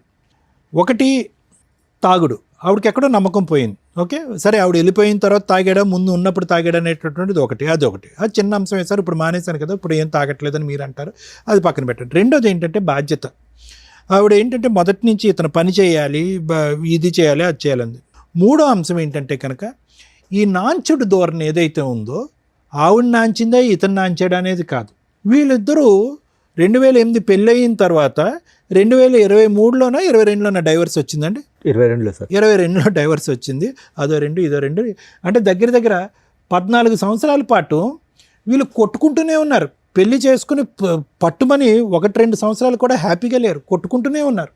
ఒకసారి ఆవిడ కాంప్రమైజ్ అయితే ఒకసారి ఇతను కాంప్రమైజ్ అవుతారు. ఏది ప్యారలల్గా ఇతను చెప్పినప్పుడు ఏది ఆవిడకి 2013-14 నుంచి ప్యారలల్గా ఇంకొక వ్యక్తితో సంబంధం ఉంది అనేటటువంటిది తెలిసినట్టు కూడా ఆవిడ ఇతని లెక్క ప్రకారం చెప్పిన లెక్క ప్రకారం అక్కడ ఒక గర్భం దాలుస్తుంది, ఆ గర్భాన్ని తీసేస్తుంది, ఆ ప్రెగ్నెన్సీ ఆవిడ అబార్ట్ చేసుకుంటుంది. ఇతనితో ఒకసారి సంసారం చేస్తుంది, ఆ ప్రెగ్నెన్సీ తీస్తుంది, మళ్ళీ ఇంకో పాపను కంటది. అంటే ఈ కన్ఫ్యూజన్లో ఎక్కడో చోట నవీన్ గారు బలంగా నిలబడి ఇతను ఏంటంటే కనుక ఎక్కడ బహుశా ఆ డబ్బులు ఇవ్వాల్సి వస్తుంది, ఆ మెయింటెనెన్స్ ఇవ్వాల్సి వస్తుంది అనేటటువంటి ఆలోచనతో ఏంటో అతని బ్యాక్గ్రౌండ్లో లీగల్గా ఉండేటటువంటి థాట్ ఏంటో నాకు తెలియదు, కానీ ఎప్పుడూ కూడా అతను నాకు ఈవిడ వద్దు, ఈవిడతో నేను సంసారం చేయను, కాపురం చేయను అనేటటువంటి పరిస్థితి వచ్చుంటే కనుక ఈరోజు ఆ ఆడపిల్లలు పుట్టకుండా అంటే రెండో ఆడపిల్ల పుట్టకుండా అయినా ఉండుండేదమ్మా. ఎందుకంటే వీళ్ళిద్దరి మధ్యన కొద్దో గొప్ప హ్యాపీగా ఉన్న టైంలో పెద్ద ఆడపిల్ల పుట్టేస్తుంది. ఓకే, కానీ వీళ్ళిద్దరి యొక్క డైనమిక్స్ ఎప్పుడు కూడా బ్యాలెన్స్డ్గా లేవు, ఎప్పుడు కూడా బ్యాలెన్స్డ్గా లేవు. ఇతను ఫైనాన్షియల్ రీజన్తోనో ఇంకో బాధ్యత తీసుకుంటుందో లేదంటే పిండి ఆరేస్తుంది డబ్బులు ఇవ్వాల్సిన ఉద్దేశంతో తూతూ మంత్రంగా ఆ అమ్మాయిని మళ్ళీ జీవితంలో పిలుచుకున్నాడు. అనవసరం రెండో బిడ్డ పుట్టింది కదమ్మా. అంటే కేవలం ఆ అమ్మాయి ఇతను చెప్పినటువంటి విధంగా ఏంటంటే ఆ అమ్మాయికి బ్యాలెన్స్ లేదు. ఒక పక్క నుంచి బయట బాయ్ ఫ్రెండ్, ఇంట్లో హస్బెండ్, ఈ హస్బెండ్ కావాలి, బాయ్ ఫ్రెండ్ కావాలి, అతనితో ఒకసారి ఇతనితో ఒకసారి అనేటటువంటి విధంగా ఇతను చెప్పిన మాటలు బట్టి ఆ అమ్మాయితో మనం మాట్లాడలేం. ఇతను ఏంటంటే కనుక ఎక్కడ ఈవిడ్ని వదులుచుకుంటే కనుక ఎక్కడ ఫైనాన్షియల్ బర్డెన్ పడుతుంది, లేదంటే ఎక్కడ కోర్టుల చుట్టూ తిరగాలన్న ఉద్దేశంతో వీళ్ళు స్వార్థంతో ఇంకో బిడ్డను కనేసారుగా ఈరోజు. ఇప్పుడు ఆ ఇద్దరు ఆడపిల్లలే కదా ఇప్పుడు తల్లిని మించినటువంటి సైనికులు అయ్యారు.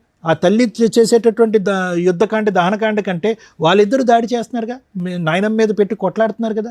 అది డబ్బుల గురించా, ఆస్తి గురించా, లేదంటే వాళ్ళకి సరైనటువంటి న్యాయం జరగలేదు అనే ఉద్దేశంతోనే వాళ్ళు అటాక్ చేస్తున్నారు.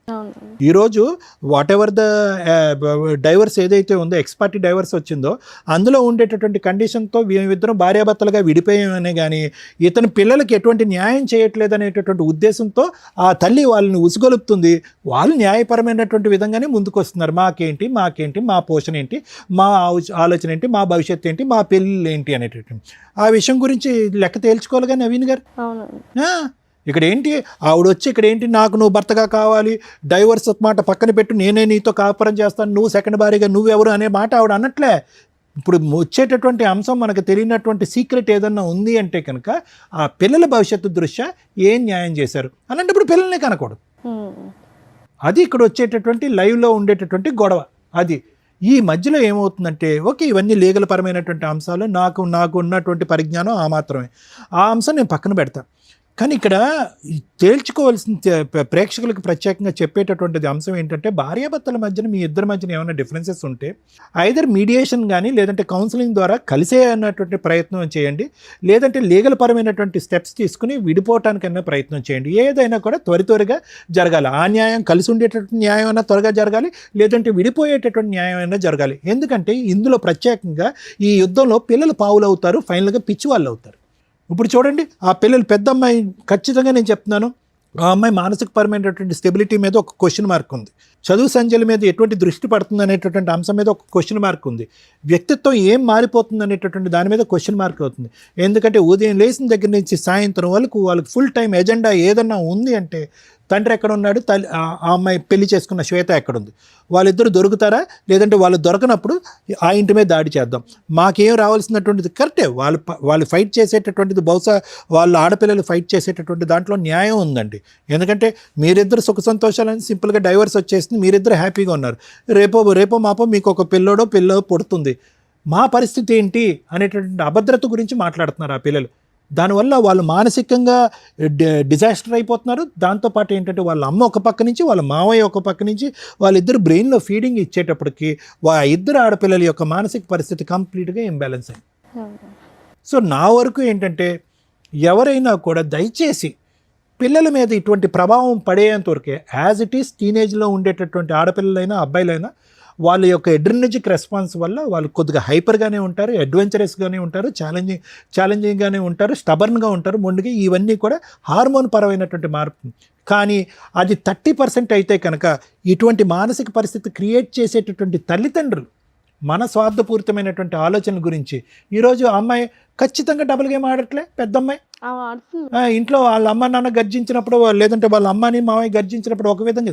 సో నేను అనేది అంటే అది ఒక అంశం అండి నేను ప్రత్యేకంగా చెప్పేది. రెండోది ఏంటంటే ఇప్పటికీ కూడా నాకు తెలిసినటువంటి కొద్దిపాటి పరిజ్ఞానంతో నవీన్ గారు ఈరోజు ఖచ్చితంగా మీరు అనుకుంటే కనుక ఇది ఈజీగా తేల్చుకోవచ్చు, ఇది పెద్ద కష్టం కాదు. మీరు కూడా ధైర్యంగా వెళ్ళి పోలీస్ స్టేషన్లో అనవసరంగా డైవర్స్ అయిపోయిన తర్వాత మా భార్య వచ్చి మా మీద హెరాస్ చేస్తుంది, పిల్లల ద్వారా మా మీద దాడి చేపిస్తుంది అనేటటువంటి విధంగా మీరు పోలీస్ స్టేషన్లో కేసు పెడితే కనుక ఇది ఎక్కడో చోట గీత గీయచ్చు.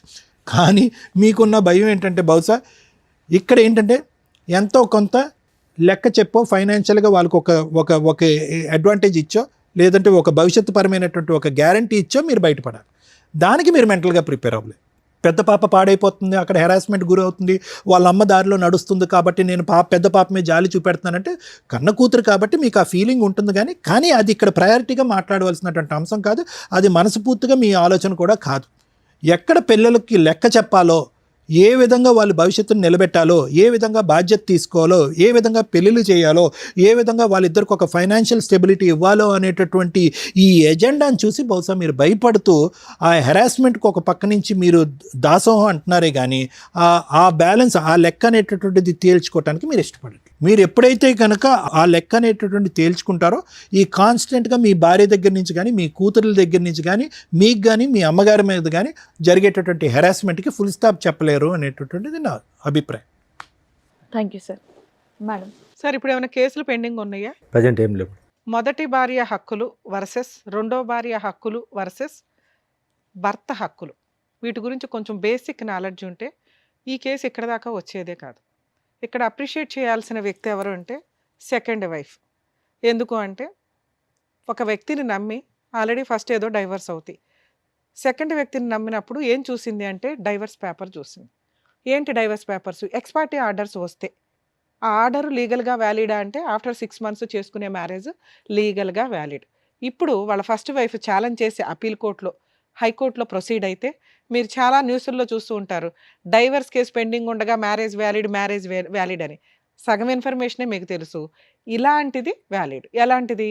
అతను ఎక్స్-పార్టీ ఆర్డర్సో ఏదో తెచ్చుకున్నాక 6 మంత్స్ దాటిపోయినాక వాళ్ళు డైవర్స్ కేసు హైకోర్టులో అప్పీల్‌కి వేసుకున్నప్పుడు, ఈ మ్యారేజ్ డిలే లేతే లోయర్ కోర్ట్‌లోనే రీఓపెన్ చేసినప్పుడు డిలే అయిపోయింది. లిమిటేషన్ అయిపోయింది. లిమిటేషన్ తర్వాత చేసుకునే మ్యారేజ్ లీగల్‌గా వ్యాలిడ్. సో, ఆ డైవర్స్ కేస్ కంటిన్యూ అవుతూనే ఉంటుంది. ఫైనల్‌గా జడ్జి గారు అట్లాంటి కేసుల్లో కొంత కాంపెన్సేషన్ ఆర్డర్ చేస్తారే తప్ప, ఈ సెకండ్ మ్యారేజ్ వ్యాలిడ్ కాదు అని అనరు.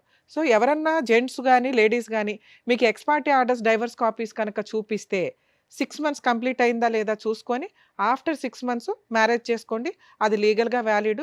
ఫస్ట్ వైఫ్ కానీ, ఫస్ట్ హస్బెండ్ గానీ ఫైటింగ్ చేస్తున్నా కూడా మీకు ప్రాబ్లమ్ లేదు. అవి ఫర్దర్‌గా నడుస్తూ ఉంటాయి. కానీ యూజ్ ఏముంది? ఇప్పుడు ఈ సెకండ్ వైఫ్ హరాస్మెంట్ పడుతున్నట్టు లెక్క. ఆ అమ్మాయికి వేరే ఆప్షన్ లేదు. ఇక్కడ భర్త మంచోడా, చెడ్డోడా, భర్తతో హ్యాపీనెస్ ఏముంది? ఈ మంచి చెడుల గురించి ఆలోచించడం కంటే భర్త ఉంటాడా, ఓడతాడా అనే కన్‌ఫ్యూజన్‌లోకెళ్ళిపోతుంది. ఎందుకంటే భర్త హ్యాపీగా లేడు. ఫైనాన్షియల్‌గా సంపాదించడం మీద కాన్సంట్రేషన్ లేదు. సెకండ్ వైఫ్‌ని బాగా చూసుకునే విధం మీద కాన్సంట్రేషన్ లేదు. నా పిల్లలు, నా ఫస్ట్ వైఫ్, మా అమ్మంతా అంటున్నారు, మా ఇంట్లో వాళ్ళని స్టిల్ 15 ఏళ్ల నుంచి 20 ఏళ్ల నుంచి ఏ నస జరిగిందో అది సెకండ్ మ్యారేజ్ తర్వాత కూడా కంటిన్యూ అవుతుంది. ఒకవేళ ఎవరైనా అమ్మాయి గాని అబ్బాయిలకి పెద్ద ప్రాబ్లమ్ ఉండదులేండి. ఎందుకంటే అమ్మాయిలు అన్నీ కట్ చేసుకునే వస్తారు ప్రాపర్‌గా. అబ్బాయిల్ని ఎవరన్నా చేసుకుంటుంటే ఈవిడలాగా సఫర్ అవ్వకండి. ఫస్ట్ వైఫ్ తోటి లీగల్‌గా మిగతా లిటిగేషన్స్ అన్నీ క్లియర్ అవుతున్నాయా లేదా? ఇన్ కేస్ అవ్వకపోతే మీరు బాండ్ పేపర్సో, సేఫ్టీగా ఏదైనా ప్రాపర్టీసో రాయించుకోండి. మళ్ళీ మీ వైఫో, మీ పిల్లలో వస్తే పేగుబంధం ఎట్లాగో ఇప్పుడు ఈయనలాగా బాధపడుతూ ఉంటారు. ఆ నస మేము పడుతూ ఉండలేం కదా! మమ్మల్ని ఎందుకు విలన్‌గా చూపించటం. మీ అవసరం వాళ్ళకుంది, ఆళ్ళ అవసరం మీకుంది. సో, కాబట్టి మీకేం తక్కువైనట్టు కాదు. సెకండ్ వైఫ్ వచ్చినాక ఆ పిల్లలు రావడం, రాకపోవడం అనేది మీరు ముందుగా మాట్లాడుకుంటే ఈవిడ పడే మానసిక క్షోభ బయటికి చెప్పకుండా. పాపం ఆవిడ ఒక్క మాట మాట్లాడట్ల. అలాంటి క్షోభ పడకుండా ఉంటారు. సేఫ్ సైడ్‌లో ఉండండి. ఎక్స్ పార్టీ ఆర్డర్స్ తీసుకునేటప్పుడే ఇలాంటి వ్యక్తితోటి 6 మంత్స్ తర్వాత మ్యారేజ్ చేసుకుంటూ ఫస్ట్ వైఫ్‌తో ఫుల్ అండ్ ఫైనల్ సెటిల్మెంట్ అవ్వకపోతే నువ్వేంటి, నీ పిల్లలేంటి, మీ ఆస్తులేంటి, నాకేంటి? ఇది రాసుకొని ఒకవేళ మీ నసేదన్నా ఉంటే బయట చూసుకొని గుమ్మం లోపలికి తీసుకురావద్దు. నన్ను ఇన్వాల్వ్ చేయొద్దు. అలా సేఫ్‌గా చూసుకోగలిగితే చేసుకో, లేకపోతే ఇంకో సంబంధం చూసుకోవడం బెటర్ అండి అని క్లియర్‌గా మాట్లాడుకోండి. ఏదో అంటారు చూడు, ముందే మాట్లాడుకోవడం వల్ల 90% ప్రాబ్లమ్స్ క్లియర్ అవుతాయి. శ్వేత గారు విన్నారా? సో, మీరు ఇరుక్కుపోయారు. సో, మీలాగా కొంతమంది సఫర్ అవ్వకుండా ఉండడానికి ఈ రోజున మీరు ఇక్కడి దాకా వచ్చి మాట్లాడడం అనేది కొంత సేఫ్ సైడ్ అని నా ఉద్దేశం. First wife rights versus husband ఈటి గురించి మాట్లాడదాం ఇప్పుడు. ఫస్ట్ వైఫ్ ఇద్దరు పిల్లలుండి అసలు పిల్లలున్న కేసుల్లో నిజంగా వీళ్ళిద్దరూ చాలా పాపం మూటగట్టుకున్నారు. వరస్ట్ ఆఫ్ వరస్ట్ తల్లిదండ్రులు ఏంటి అంటే ఈ రకంగా పిల్లల్ని ఫుట్బాల్ ఆడుకుంటున్నట్లు ఆడుకుంటుంటే నరకం కనిపిస్తుంది పిల్లలకి. దీని గురించి ప్రతి ఫ్యామిలీ కోర్ట్ జడ్జి సఫర్ అవుతారు. ఎందుకంటే పాపం వాళ్ళకి అర్థమైపోతూ ఉంటుంది. మాలాంటి వాళ్ళకి అర్థమవుతూ ఉంటుంది. అరే పిల్లలు ఇంత సఫర్ అవుతారు భవిష్యత్తులో, వాళ్ళు మేబీ ఇప్పుడు చిన్నోళ్ళు అవ్వచ్చు. కానీ అమ్మ దగ్గర పెరుగుతారు 90% మన ఇండియన్ జ్యూరిస్డిక్షన్స్ ప్రకారం, రెస్పాన్సిబిలిటీస్ ప్రకారం. ఎందుకంటే స్టెప్ మదర్స్ సరిగ్గా చూడరని. అలాగే తండ్రి తను తానే చూసుకోలేక ఇంకో పెళ్లి చేసుకుంటాడు. ఇంక పిల్లల్ని నేను చూసుకుంటాడు. 99% అలాగే ఉంటారన్న ఉద్దేశం. మెజారిటీకి ఎప్పుడు ఇంపార్టెన్సీ ఉంటుంది కాబట్టి తండ్రికి కస్టడీ అనేది ఇవ్వరు చాలా సందర్భాల్లో. ఆ కస్టడీ తీసుకుంటే ముందు అబ్బాయిని కాపాడుకోలేం. ఎందుకంటే అది కన్ఫ్యూజింగ్ లైఫ్ స్టైల్ అవుతుంది. ఉంటే ఎవరో ఒకళ్ళ దగ్గర వేరే కంట్రీలో లాగా మనం పులిహార పంచుకున్నట్టు పంచుకోవడం, నీ పిల్లలు నా పిల్లలు కలిపి మన పిల్లలతో ఆడుకుంటారనే పంచాయతీ ఉండదు. సో, తల్లికే ఇస్తారు ఎక్కువగా. ఇక తను వేరే మ్యారేజ్ చేసుకుంటుందా, చేసుకోదా, ఇక వాళ్ళ లైఫ్ స్టైల్ అది. ఇలాంటి కేసులో పిల్లలు తల్లి కొడుతుంటే, తిడుతుంటే, క్యారెక్టర్ గురించి ఎక్స్‌ప్లెయిన్ చేస్తుంటే తండ్రి దగ్గరికి పారిపోతూ ఉంటారు. వీళ్ళ ఫస్ట్ అమ్మాయి ఒక ఎగ్జాంపుల్. అలాగే తండ్రి ఏదన్నా చెప్తూ ఉంటే తల్లి దగ్గరికి పారిపోతారు. Perfect drama. అమ్మాయిని అనటానికే లేదు. ఆ పాపం అమ్మాయి మెంటాలిటీని ఎవరు అలా క్రియేట్ చేసింది? తల్లిదండ్రులు. నిజంగా ఇలాంటి తల్లిదండ్రులకి పాపం తగిలిద్ది. ఉంటే మీ దగ్గర పెట్టుకోండి. మీ ఎదవ డ్రామాలకి, మీ ఆస్తి పంపకాలకి, మీ మెయింటెనెన్స్‌ల కోసం పిల్లల్ని బలిపశువులను చేయొద్దు. తల్లి నువ్వు పోరాడు. ఫస్ట్ వైఫ్ ఎవరైతే తల్లి ఉంటుందో ఆస్తులు కావాలనుకుంటే నువ్వు ఒక్కదానివే పోరాడు. పిల్లల్ని నానమ్మల దగ్గరకో, తండ్రుల దగ్గరకో పంపించొద్దు. పూర్తిగా మీరే ఉంచుకుందాం అనుకుంటే. లేదా అమ్మ 5 రోజులు ఇక్కడ ఉండు, సాటర్డే సండేలు డాడీ దగ్గరికి వెళ్ళు, పండగలప్పుడు వెళ్ళు. ఇంతే తప్ప మీ పర్సనల్ విషయాల గురించి పిల్లలతోటి ఎద్దవ డ్రామాలు వేయొద్దు. పిల్లలు మీ దగ్గర కావాలనుకున్నప్పుడు ఫీజు కట్టుకోవాలా? ఆయన ఎందుకు కడతాడు? అంత రెస్పాన్సిబిలిటీ లేకపోతే పిల్లల్ని వదిలేసేయండి, పూర్తి కష్టే అతనికి ఇచ్చేయండి. ఇది లేకుండా డ్రామాలు ఆడకండి. ఇక ఈ కేసులో worst of worst husband, worst of worst father అని నా ఉద్దేశం. ఎందుకు మేడం అంత దారుణంగా మాట్లాడారు? పాపం అతను మంచిగానే ఉన్నాడుగా. బయటకే మంచి. అతని మెంటాలిటీ కరెక్ట్ కాదు. ఇలా ఉన్న వాళ్ళకి ఈ నస జీవితకాలం కంటిన్యూ అవుతుంది. ఎందుకు అంటే ఆయన ఎక్కడా కూడా ఒక ప్రాబ్లంకి పుని స్టాప్ పెట్టట్ల. వరస్ట్ కొడుకు కూడా ఇంకా దారుణం ఏంటంటే ఎందుకు ఇప్పుడు ఆయనతోటే మాట్లాడి తెలుసుకుందాం. మీలాంటి వాళ్ళని ఈ మధ్య కోర్టుల్లో చూస్తున్నాం. భార్యకి మెయింటెనెన్స్ కట్టొద్దు. నేను ఆ విషయానికి 100% సపోర్ట్ చేస్తాను. ఎందుకంటే మీ ఇద్దరు గట్టిగా 10 రోజులు కాపురాలు చేస్తారు, బయటికి వెళ్ళిపోయి మెయింటెనెన్స్లని జెంట్స్ని జలగల్లాగా పీకు తింటున్న మహిళలు బోలెమంది ఉన్నారు. వాళ్ళు నా దృష్టిలో నేను చాలా ఇబ్బందిగా అనుకుంటాను. ఆ మాట అనటం బాగుండదు. కానీ జాబులు చేసుకోవాలా, ఇండివిజువల్గా బతకాలా, కుదిరితే ఫుల్ అండ్ ఫైనల్ సెటిల్మెంట్ చేసుకోవాలా, లేదా భర్తతో కలిసి సర్దుకుపోవాలా. భర్త ఎందుకు పోషించాలి? నువ్వు కూడా పోషించవచ్చు. చదువుకుంటున్నావు, జాబులు చేస్తున్నావు, కుటుంబాన్ని లేడీస్ కూడా పోషించవచ్చు అనేది నా ఉద్దేశం. ఎప్పుడు మంచి భర్త అయితే. మీరు ఎక్కడ మంచి భర్త? ఏమయ్యా నీ శాలరీ ఎంత అంటే, మేడం మా ఆవిడకి అక్రమ సంబంధం ఉంది అందుకే సరిగ్గా చేయలే. సరే అక్రమ సంబంధం వదిలేయచ్చు కదండి, వేమ పిల్లలు ఉన్నారు కావాలి. ఎప్పుడైతే అక్రమ సంబంధం ఉంది అన్నావో ఆవిడొద్దు మనకి. ఎందుకంటే అలాంటి క్యారెక్టర్లెస్ అనే అమ్మాయిని ఇంట్లోకి తెచ్చి నువ్వు ఏ రకంగా పడుకుంటావు, ఏ రకంగా ఇంకో పిల్లని కంటావు? నీ క్యారెక్టరే లేదు కదా. అంటే మీకు అవసరం కేసులు వేస్తే కోర్టుల చుట్టూ తిరగాల, ఏదో రకంగా అబద్ధం చెప్పి ఇంట్లోకి తెచ్చుకొని 4 రోజులు వాడేసుకొని మళ్ళీ కేసులన్నీ క్లోజ్ చేసుకున్నా మళ్ళీ పోటాడుకుందాం ఫ్రెష్గా. 2, భార్యకి మెయింటెనెన్స్ ఇవ్వకపోతే అది మీ హక్కు, నేనేం మాట్లాడను. మీకు పుట్టిన పిల్లలకి మీరు మెయింటెనెన్స్ ఇవ్వకుండా అబ్బా జైలుకి వెళ్ళి వచ్చేసారు. ఎందుకు వదిలేయాలి మిమ్మల్ని? వాళ్ళు చేస్తున్నది 100% కరెక్ట్. మీ ఫస్ట్ వైఫ్ చేస్తున్నది 100% కరెక్ట్, వాళ్ళ బ్రదర్ చేస్తున్నది 100% కరెక్ట్. అప్పనంగా ఒక అమ్మాయిని పెళ్లి చేసుకొని ఆవిడ క్యారెక్టర్ అసాసినేషన్ చేసేసి మళ్ళీ దానికి ఒక ఎవిడెన్స్గా కూతుర్ని పెట్టుకొని ఇక ఈరోజు కూతురు పరువు కూడా తీసేశారు. ఇక్కడికి వచ్చి వాళ్ళకి ₹1 ఇవ్వకుండా, మేడం బాగా నస్తుందండి, మమ్మల్ని చంపేస్తున్నారు, మా అమ్మని మీరు మీలాంటి కొడుకు ఉండడం వల్ల మీ అమ్మ తన్నులుతుంది. మనవరాల చేతుల్లోనూ, కోడల చేతుల్లోనూ, వాళ్ళ బ్రదర్ చేతుల్లోనూ పోలీస్ స్టేషన్లకు తిరుగుతున్నారు, నర్రకం పడుతున్నారు. వీటన్నిటికీ రీజన్ ఏంటో తెలుసా? మీ బిహేవియర్. మీరు ఒక ఇంటర్ చదివో బయటకు వచ్చిన పిల్లలు కూడా ఈ రోజున 15,000 అన్న మాట నేను వినట్లా. కనీసం 20-25కి వచ్చేసరికి వాళ్ళు ఆటోమేటిక్గా 30లు 40లు సంపాదిస్తున్న సొసైటీలో మనం ఉన్నాం.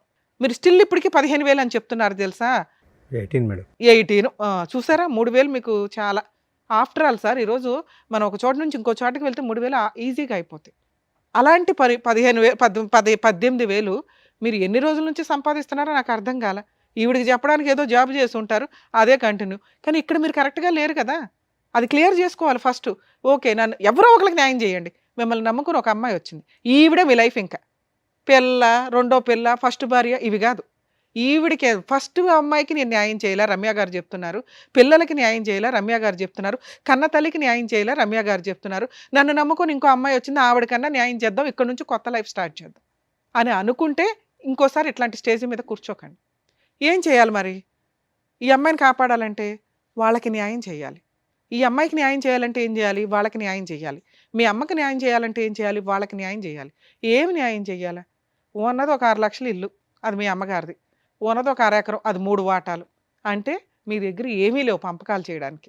మీ అమ్మగారి తదనంతరం మిగిలేదు కూడా 1 లక్షే, ఆ ఇల్లు మీ ముగ్గురు పంచుకుంటే. అర్థమవుతుందా? ఎక్కడో 1 లక్ష, అక్కడో 2 లక్షలు, 3 లక్షలు మీ దగ్గర ఉన్న పంచాయతీ. ఆ అమ్మాయికి ఫుల్ అండ్ ఫైనల్ సెటిల్మెంట్ అవ్వకపోతే భూమి బద్దలైనా మీకు ఈ ప్రాబ్లం సాల్వ్ అవ్వదు. పోనీ మీరు అక్కడెక్కడైనా దాన్ని పుని స్టాప్ పెడుతున్నారా? పెట్టట్లా. ఏ పెద్ద మనుషులు సార్ డైవర్స్ వచ్చిన తర్వాత అమ్మా నువ్వు వెళ్ళి కలుసుండు అనేది ఎందుకన్నారో తెలుసా? ఆ పెద్ద మనుషులు ఆ అమ్మాయికి పిల్లలకి న్యాయం చేయడం కోసం. పిల్లలు ఉన్నారు కాబట్టి మీరు కలిసి ఉండండి అల్లా. పిల్లల్ని రోడ్డు మీద వేసేవరా నువ్వు? ఆ పిల్లలు ఉండడానికి షెల్టర్ కావాలని మీ ఇంట్లోకి పంపించారు అంతే తప్ప వాళ్ళు మీకు అన్యాయం చేయలేదు, ఆ అమ్మాయికి ఏమీ న్యాయం చేయలే. కానీ లీగాలిటీ ఒకటి ఉందిగా, వన్స్ డైవర్స్ వచ్చినాక ఫోర్స్ఫుల్గా మీ అమ్మగారి ఇంట్లోకి అంటే అత్తగారి ఇంట్లోకి ఫోర్స్ఫుల్గా వెళ్ళే రైట్స్ ఏ కోడలికి ఉండవు తల్లి. ఈయన మీద ప్రాపర్గా కేసులు వేసుకొని ఉంటే సరిపోయేది. ఎంత తెలివితేటలంటే వరస్ట్ ఫాదర్ అని నేను ఎందుకు అన్నానంటే, పిల్లలకి ఇవ్వాల్సిన 2 లక్షలు మీరు అరేంజ్ చేసుకోకుండా 1 మంత్ జైలుకి వెళ్ళారండి. సరే ఆ అమ్మాయికి ఇవ్వాల్సింది ఇవ్వద్దు, పిల్లలకు ఒక 50,000 సర్దుకోవాలిగా. మేడం నేను 50,000 ఇస్తానండి, వాళ్ళు మొత్తం ఏ కోర్టు కూడా మీకున్న 1,50,000 2 లక్షల ఎరియర్స్లో మేడం నేను 2 రోజులు 50,000 కడతాను అంటే ఖచ్చితంగా మీకు టైం ఇస్తారు. సరేనా 50 కట్టండి, 1 వీక్లో కట్టే అంటారు తప్ప ఎన్ని డేట్లు ఇస్తారో తెలుసా? ఎందుకంటే ఆ అమ్మాయికి పిల్లలకి న్యాయం చేయాలి. ఎందుకంటే ఈడెవరో అని అర్థమైపోద్ది వాళ్ళకి. వచ్చినంత వసూలు చేసి పెడదామనే జడ్జెస్ డేట్ ఇస్తూనే ఉంటారు. మిమ్మల్ని జైలుకి పంపిస్తే వాళ్ళకి ఏమి రావు.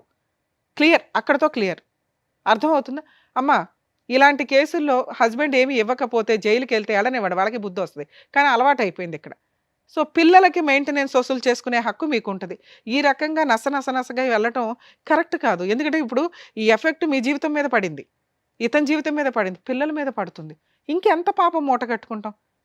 ఎప్పుడైతే జైలుకి వెళ్ళాడో ఆయన క్యారెక్టర్ అధపాతాళానికి వెళ్ళిపోయింది.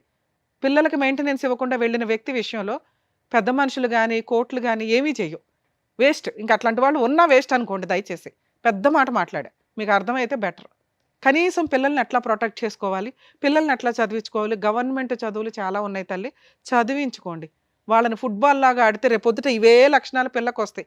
మీలాంటివి తల్లుల దగ్గర పెరిగితే వాళ్ళు ఏం సొసైటీలో ఎలా తండ్రి అంటే ఏంటి, భర్త అంటే ఏంటి, కుటుంబం అంటే ఏంటి తెలియదు. క్రూయల్గా మారిపోతూ ఉంటారు. వాళ్ళకి వాళ్ళు ఏదో చేసుకుంటూ ఉంటారు, సర్వనాశనం అయిపోవాలి డబ్బు కోసం, అంతే. క్యారెక్టర్లే పోతాయి తల్లి, అర్థం చేసుకోండి. మీ పిల్లల కోసం మేము బాధపడుతున్నాం ఇక్కడ. మీ వైఫ్ ఎవరన్నా విని ఉంటే కనుక, ఫస్ట్ వైఫ్, తల్లి రిక్వెస్ట్ చేస్తున్నాను, ఇక వదిలేయండి ఆయన్ని. జస్ట్ కోర్టులో మెయింటెనెన్స్ కేసు ఒకటి వేసుకోండి. మీరు ఎలాగో ఇంకో పెళ్లి చేసుకోరు, ఆయన మెయింటెనెన్స్ కట్టకుండా అప్పుడప్పుడు జైలుకి వెళ్తూనే ఉంటాడు, వెళ్ళనివ్వండి చాలు. పిల్లల ఫీజులు మీరే కట్టుకోండి, ఎందుకంటే ఆయన కట్టడు. మేము ఈరోజు కట్టమని చెప్పినా కూడా ఆయనకు అర్థం కాదు, ఇక్కడ నుంచి సర్దుకొని వెళ్తాడే తప్ప. అంత పర్ఫెక్ట్ వ్యక్తి. సార్ మీ విషయానికి వస్తే, మమ్మల్ని నమ్ముకొని వచ్చారు కదా, మీకు కాస్త లా అండ్ ఆర్డర్ ఉంటుందిగా, న్యాయం చెప్పాలి, చెప్తాం. మీ అమ్మగారిని ప్రొటెక్ట్ చేసే రైట్స్ మీకు చాలా ఉన్నాయి. మీరు ఎక్కడా కూడా ప్రాపర్ వేలో వెళ్ళట్లా. రూపాయి వదలకూడదు, అందరూ వెళ్ళిపోవాలా, డ్రామాలు ఆడేయాలి. ఇది కరెక్ట్ కాదు. మీరు మారండి ఇప్పటికైనా. ఇక చిన్న వయసులో ఉన్నారు, ఇంకా బోల్డంత లైఫ్ ఉంది, ఒక మంచి అమ్మాయి దొరికింది మీకు. మీరు ఇక్కడ బ్రెయిన్లో ప్యూర్గా అవ్వకపోతే ఇది ఇలాగే కంటిన్యూ అవుతుంటుంది. ఈవిడ ఎంతకాలం భరిస్తారో ఒకసారి ఆలోచించుకోండి. సో ఇప్పుడు పిల్లలకి మిమ్మల్ని ఏదో ఇచ్చే సెటిల్ చేసుకోండి అంటే, వాళ్ళ ముగ్గురికి కలిపి మీరు ఆ పెద్ద మనుషుల దగ్గర కూర్చొని, మా ఇంటికి రావద్దు, మా అమ్మ దగ్గరికి రావద్దు, ఫుల్ అండ్ ఫైనల్ సెటిల్మెంట్ ఇదిగోండి, నేను 50,000 ఇవ్వగలను, 1,00,000 ఇవ్వగలను, తీసుకుంటారా, ఇంకా నా ఇంటికి రావద్దు, అగ్రిమెంట్ రాసి పడేసి మెయింటెనెన్స్లో ఏదైనా లోక్ అదాలత్లో పెట్టుకోండి. ఎందుకంటే మీ వైఫ్ని మేము నమ్మలేము, పెద్ద మనుషుల దగ్గర కాదు, కోర్టులో ఏ కేసుల ద్వారా కాదు, legal cell authority Lok Adalat అని ఒకటి ఉంటుంది. మీరు ఎక్కడైతే ఉంటారో అక్కడికి వెళ్ళి, మీది అవుట్ ఆఫ్ కోర్టు సెటిల్మెంట్ అయితే అక్కడ కూర్చొని ఫుల్ అండ్ ఫైనల్ సెటిల్మెంట్ చేసుకుని అందులో రాయించుకుంటే భవిష్యత్తులో పిల్లలు కానీ, ఆ అమ్మాయి కానీ, మీ మీద కానీ, మీ ఆస్తుల మీద కానీ ఏ కేసులు వేయడానికి ఉండదు. 1,00,000 మాట్లాడుకుంటారు, 2,00,000 మాట్లాడుకుంటారు, మీ తాహత కొద్ది మాట్లాడితే మీరు సేవ్ అవుతారు, ఈవిడ సేవ్ అవుతుంది. ఇక 2, మేడం వాళ్ళు ఒప్పుకోలేదు, నా తాహత అంతే, నేను 1,00,000 ఇస్తానన్నాను, వాళ్ళు యాక్సెప్ట్ చేయలేదు, వాళ్ళు 50,00,000 అడుగుతున్నారు, నేను ఎక్కడో అప్పు చేసి మా తమ్ముడు వీళ్ళు వాళ్ళు తలా పంచాయతీ పెడితే 2,00,000 అయినాయి, అయినా వాళ్ళు ఒప్పుకోవట్లేదు అంటే, మీ అమ్మగారి చేత కోర్టులో మీకు ఒక అడ్వకేట్ని పెట్టుకోండి ఫస్ట్. అడ్వకేట్ ద్వారా మీ అమ్మగారి చేత ఒక డొమెస్టిక్ వైలెన్స్ కేసు కానీ, ఇంజెక్షన్ ఆర్డర్ కానీ, రిస్ట్రైన్ ఆర్డర్ అంటారు, నా సరౌండింగ్కి వీళ్ళు ఎవరు రావద్దు, ఎవరైతే ఫోర్స్ఫుల్గా వస్తున్నారో ఆ వ్యక్తులు రావద్దు అని చెప్పి కోర్టులో కేసు ఫైల్ చేసుకునే రైట్స్ మీ అమ్మగారికి ఉంటే, ఆవిడ తరపున మీరు ఒక అడ్వకేట్ని పెట్టి ఒక కంప్లైంట్ వేయించండి. Just restrain order, civil proceedings అది. ఆవిడ ఇంటికి ఇంకెవరు రారు, ఎవరు మీ ఫస్ట్ భార్య, పిల్లలు, ఇలా అడిగే రైట్స్ మీ అమ్మగారికి ఉన్నాయి. ఆవిడ కుటుంబం వేరు, ఆవిడ రక్షణ వేరు, మీరు వేరు. ఓకే, ఇక మీరిద్దరు ఎక్కడైతే సీక్రెట్గా ఉంటారంటున్నారో అది ఉండడం బెటరే. మీరు ఎప్పుడైనా ఓ 2,00,000 ఇచ్చి సెటిల్మెంట్ చేసుకుంటాము, ఓ 5,00,000 ఇచ్చి సెటిల్ చేసుకోగలం, ఓ 10,00,000 ఇచ్చి సెటిల్ చేసుకోగలం అన్నప్పుడు బయటకు వెళ్ళి పెద్ద మనుషులతో మాట్లాడుకోండి. ఇక 2వ ఆప్షను, మీకేదో ప్రాణహాని ఉంది, టెన్షన్గా ఉంది, మీరు ఏదైనా కంప్లైంట్ వేయొచ్చు. ప్రైవేట్ కంప్లైంట్ అంటారు.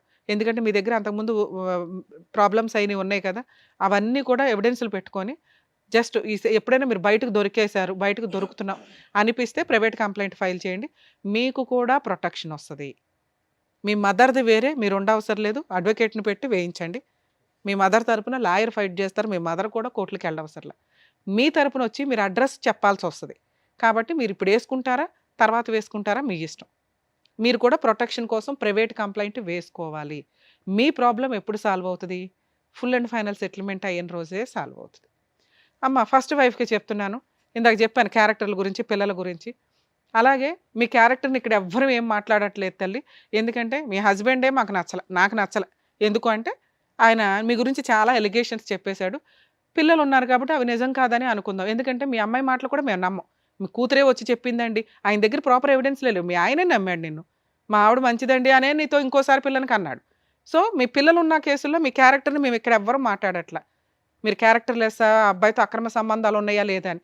మీ కూతురు చెప్పింది కూడా మేము నమ్మట్లేదమ్మా, ఎందుకంటే ఆ అమ్మాయి మైనరు, అలాగే ఆ అమ్మాయి చాలా అబద్ధాలు, అక్కడ మాటలు ఇక్కడ, ఇక్కడ మాటలు అక్కడ ఎంటర్టైన్ అవ్వడం కోసం చెప్తుంది. సో మీ క్యారెక్టర్ని మేము ఇక్కడ ఏమీ మాట్లాడట్లేదు. ఇక 3, పిల్లల మెయింటెనెన్స్ కోసం మీరు ఒక ఎంసీ కేసు ఫైల్ చేసుకోండి. ఆయన దొరికితే జైలుకి వెళ్తూ ఉంటాడు. ఇట్లాంటివి ఆయన్ని జైలుకి పంపించడానికే మీరు చూసుకుంటూ ఉండండి ఆ ఎంసీ ద్వారా. లేదా అప్పుడు ఫుల్ అండ్ ఫైనల్ సెటిల్మెంట్ చేసుకుంటాడు. దయచేసి అత్తగారి దగ్గరికి వెళ్ళకండి అమ్మా, ఎందుకంటే ఆవిడే ముసలావిడ. ఎందుకు ఇవన్నీ ఇప్పటికే బోళ్ళంతా ఏమో చేస్తే ఇవన్నీ కష్టాలు వస్తున్నట్టు లెక్క, అవి పిల్లలకి ఇబ్బంది కూడా అవుతున్నాయి. ఇది నా personal request madam. Thank you madam. So అదండి, సో మేడం చెప్పింది మీకు క్లియర్గా అర్థమైంది అనుకుంటాను. సో చెప్పినట్టుగా చేయండి అండ్ మీరు కూడా జాగ్రత్త. Thank you. Thank you. So thank you so much sir. Thank you so much madam. Naveen Kumar గారు ఆయన సమస్య చెప్పుకోవడానికి వచ్చారు. ఏం చేస్తే బాగుంటుందని చెప్పినందుకు థ్యాంక్ యూ సో మచ్. మరో కథతో మళ్ళీ కలుద్దాం.